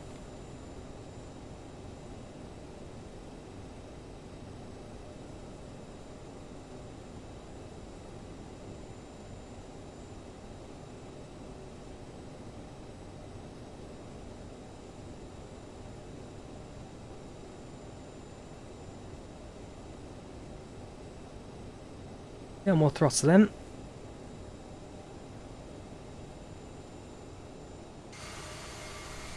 And don't forget, we have got replays to watch. We have both replays. We'll watch Salt Lake City first. We'll watch this one first, and then we'll go and watch the Denver landing. Because Denver, I think, was the more exciting landings. I don't know if the clouds still hold though. I think the clouds may have shifted away. And stuff like that. Took over 2 hours. I mean, yeah, so he's done a lot of videos. He's done like a series of 10 videos, all of them about half an hour in length. Over 2 hours. Some understatements. Sim crashed it, Kenny. Ouch. Which sim? Microsoft Flight Sim or X-Plane P3D? Which aircraft also? Trying to figure out the logs. Here's a gnat, that's why Sim decided to end on you. Concourse beach in front of us there. That's the gate I would have liked, because that's Terminal 1 Concourse 8. That's not where United live.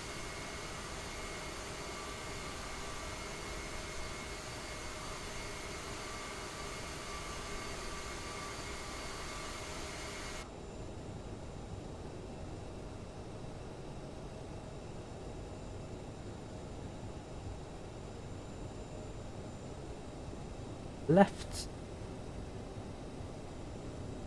Yeah, do one more leg. No, the answer is no. It's what? It's 11 PM here in the UK. Finish the flight. Bed. Speed bump there, bit of terrain. The aircraft that's bad. Low-key expected worse. 6. Make a left.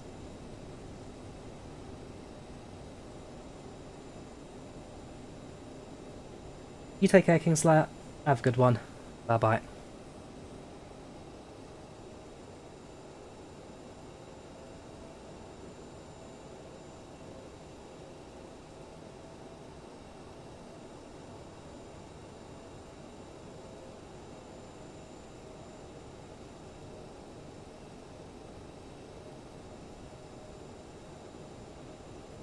Right. Up the gates. The brakes. Parking brake sets. APU is available.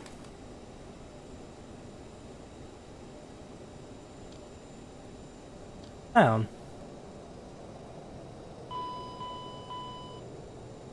Ladies and gentlemen, welcome to Salt Lake City. The local time right now is around 40 past 5. The local temperature outside at 10 degrees centigrade, clear skies, and all looking good for you today. We thank you for choosing United Airlines. Our flight time is around 1 hour today, so definitely nice and early. We'll get into terminal soon. So thank you for flying United today, and we hope to see you again in the very near future. Cabin crew, disarm doors, and cross-check.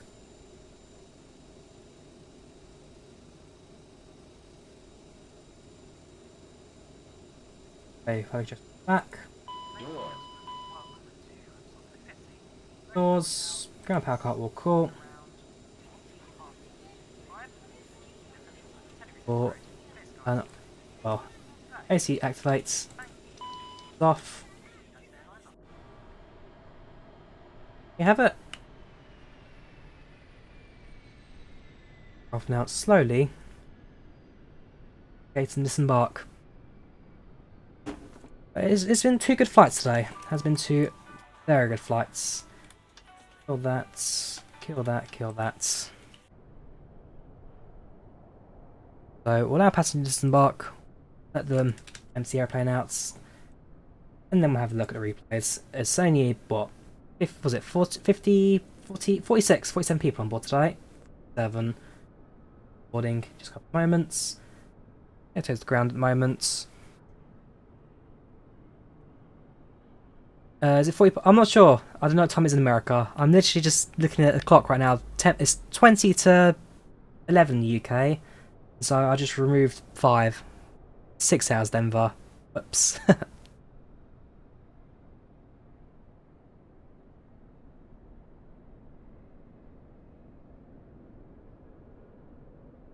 Okay. Orders embarked. Airplanes. Let's end our flight. Have reports. UA 5456, CRJ-550. Denver to Salt Lake City, 1 hour and 6-minute flights. Yeah, if any all onboardings are disorderly, that's with a dystopian, beautiful future. Plan departure 21:44, departure 21:26. Plan arrival 22:44, arrival 22:33. 47 people on board. It's 96 satisfaction with landing rate of 85, plot time of 1:27. Ahead schedule, soft landing. Tell your friends about the airline, glad we're early. Very smooth. I'll drop the flight report in chats. Again, for those who want to get more detail. I just realised I never updated my IVAO tracking link. Do apologise for not doing that. So there's our flight reports. Let's have a look at the replays now finally, as I know that's what you guys were all waiting for. So we'll disconnect from IVAO.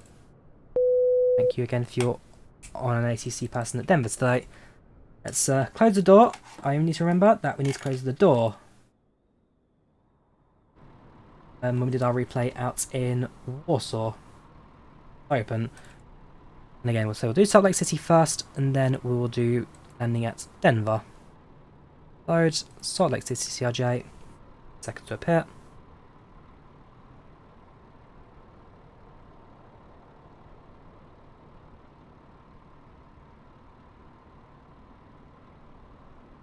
Working.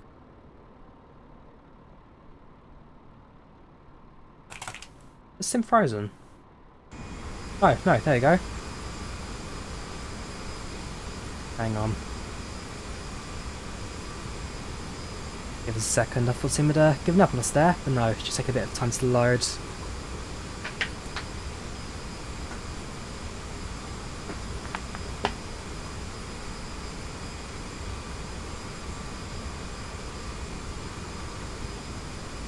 We need a Karen add-on. Somebody makes life more difficult for the people on the aircrafts. Where'd the replay again? Give me 2 seconds. Connect, give it a minute. Followed by a couple of VNAV option. What is that? Actually guidance? Yeah, so the VNAV is nothing more than guidance. It's not VNAV in the sense that you may be thinking of.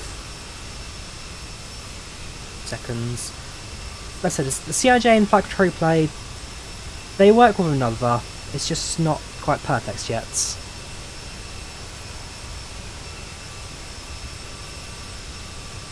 That's out. If you've got the time, watch these videos. His series on CRJ is fantastic. The level of detail he covers in it is amazing. Well worth a watch. How the aircraft works. Right, replay ready. Well, I've got the passenger side first.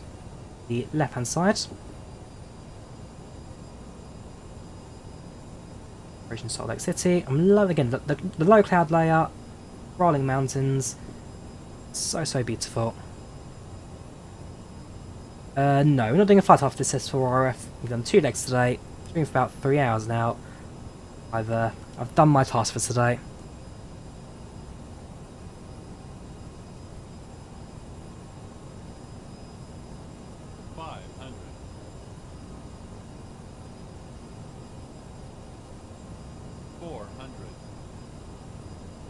Not sure I'll find them.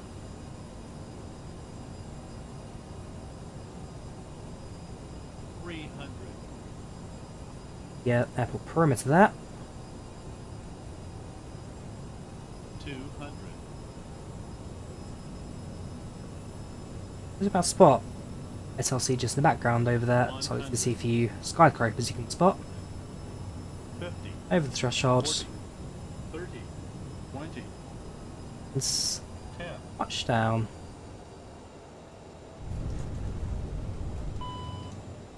So we do slightly lose the centre line there. Lose the centre line.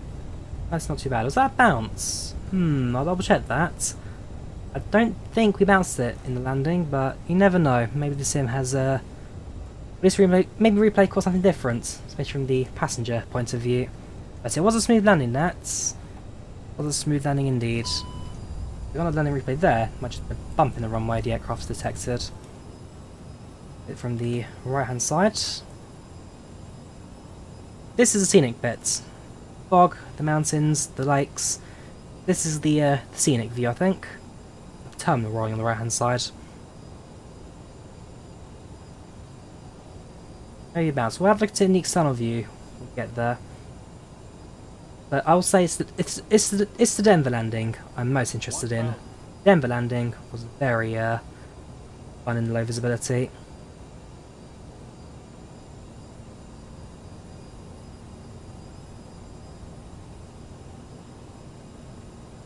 I'm using FlightControlReplay for replay Avenger.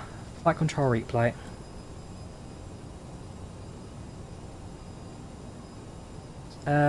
People, yeah, that's an issue of the sim update 3, Jerry. You have had a few FPS issues on sent into large airports.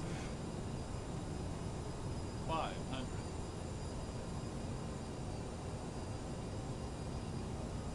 400. Shaker movements, that was from me, flying the aeroplane by hand.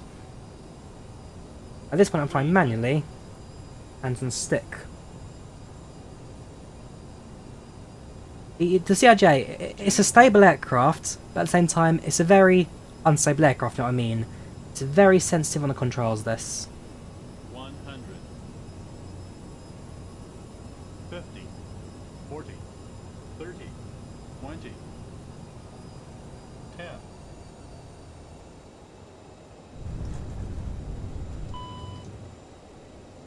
think we bounced. Do you think we bounced?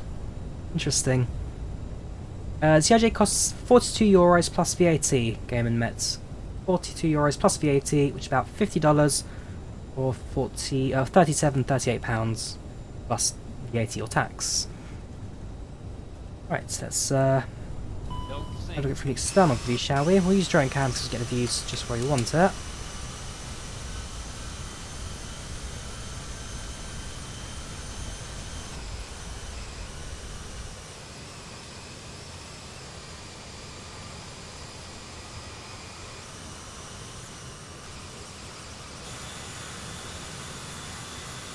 Seconds, there we go. Right, so we do external point of view.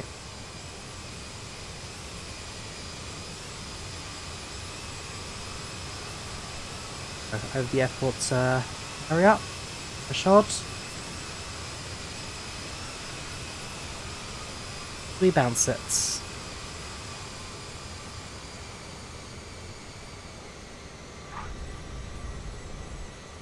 Yes, we bounced it.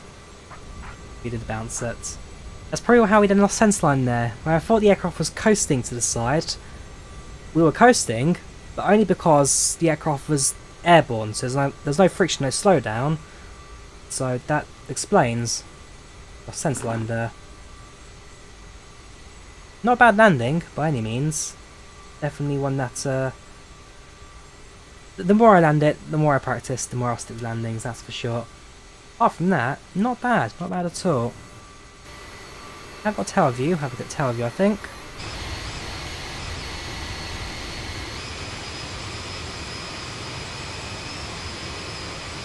See the spoilers decided not to go back out again, fair enough.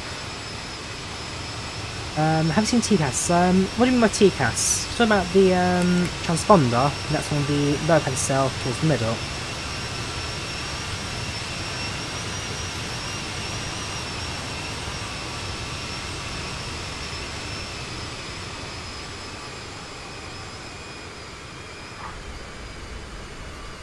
Yeah, definitely a bounce of that. So I was trying to center it, I was actually kicking the rudder in, why we didn't recover it so straight. Other than that, not a bad landing, so that's the one that I'm not going to make too much of a fuss about. Let's jump over to Denver, and let's have a look at the first landing we made. So Drawyah, welcome to Business Class, thank you very much, thank you for supporting the channel. Glad you've enjoyed the watch. So again, thank you for the tips of the IRS alignment. I will also, I'll check out the videos as well. They are worth a watch, the 11 they do cover up. At least I'll rewatch them, because I have watched them. It's a little bit that I need to kind of cover as well. Right, so we'll load up in Denver quickly. Open the spoiler, there you go.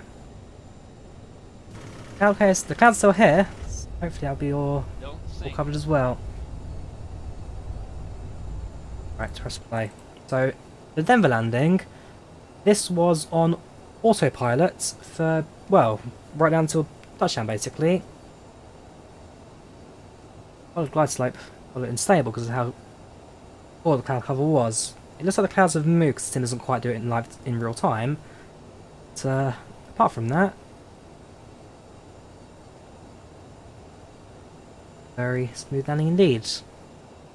Like stream so much, that's why I joined, first channel joined. No worries man, I'm glad I've ended up in your good books. Always an honour to be someone's first. I love the shadow as well, the shadow at the bottom there, so they get close to the airplane. This sim is so beautiful. The Denver landing, that was 121 feet per minute if I recall correctly, 121 feet per minute touchdown. This one was a lot firmer as well. This was a lot firmer. There's definitely no bounce in that.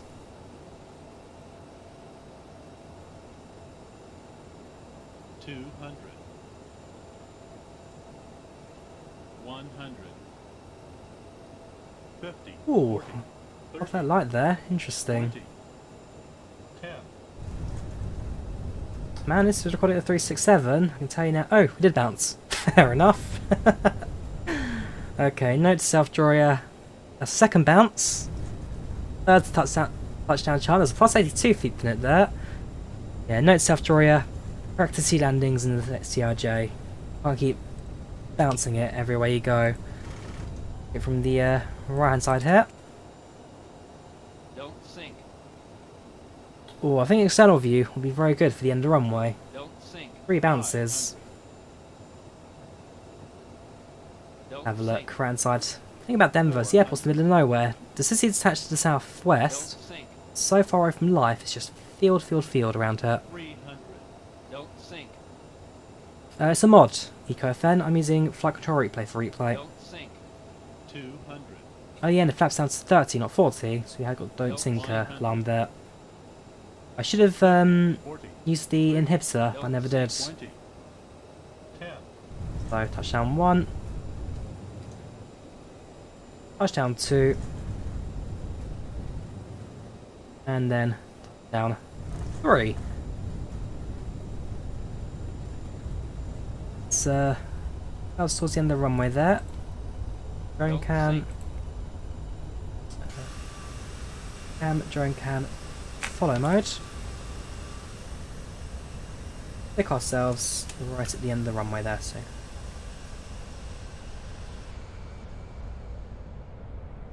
Yeah, I'm sure we cleared the lights, but we didn't clear them by much. What clearance for that? Ah, that's plenty of room. Plenty of room. Right, let's runway, select drone cam.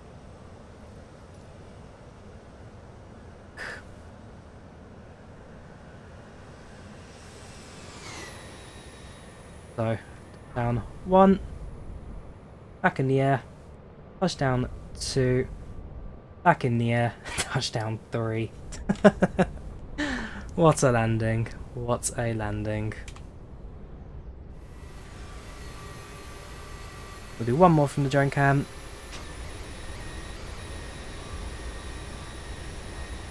Let's approach Nichino radios with the stars, also in departure, Nichino radios to the OL1.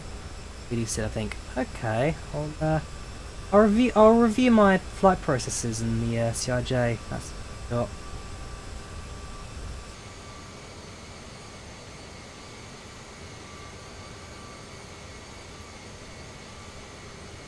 Got fine length. Down, right in the markers. Back in the air. Touchdown 2. Back in the air. Try and get that nose wheel down. Is number 3. So fancy I'll play in this. Again, the more you practice, the better you do get. So yeah, I think that now brings us to the end of our flights today. In real life, after bouncing, flights go around continue. It depends how bad the bouncing is, Diego. If I forget the flight number, there was a MD-11 cargo which bounced quite badly somewhere in the US. That led to a crash getting the crew on board. There is a limitation. If you bounce and you have no visual, then go around. If it's like that, where you're centimetres off the ground, it's a light little movement, then that will be alright. I mean, from the cockpit, when doing that landing first, I mean, in fact, I'll go back to the cockpit view. I mean, I can tell you now, Don't sink. there was no feeling of the bounces there. Aircraft comes in, 20. 10. the wheels almost rolling continuously. You can barely feel the bounce at all. So really, it comes down to judgment, how bad it felt. Apart from that, bad at all. Desert water brakes, not that I'm aware of, George, but again, I could just be know of them. Whoops. Right, so that brings us to the end of our flights today. No, there you go. Clean throttle. Not sure when the next stream will be. It will either be probably Friday. I might take a break tomorrow, just have a bit of rest. Next stream will be on Friday. Yeah, that was the CRJ-550. 2 flights to United Express, 1 into Denver, 1 into Salt Lake City, originating over in Rapid City. I thank you for tuning in, thank you for watching today. I hope you guys enjoyed this I hope you guys watched the last couple of streams and the tutorial videos as well. As always, new add-on, new aircraft, always exciting. See how it all operates. So, yeah, I think that brings us now to the end of our flight. Just the reason it bounced was because of the corrections on the ground. Right, okay, so be more careful with the corrections, more dedicated and stick landing approach. Cool. Thanks for watching. You take care of yourselves, and I shall see you all in the very near future. Take care, have a good one, and good night.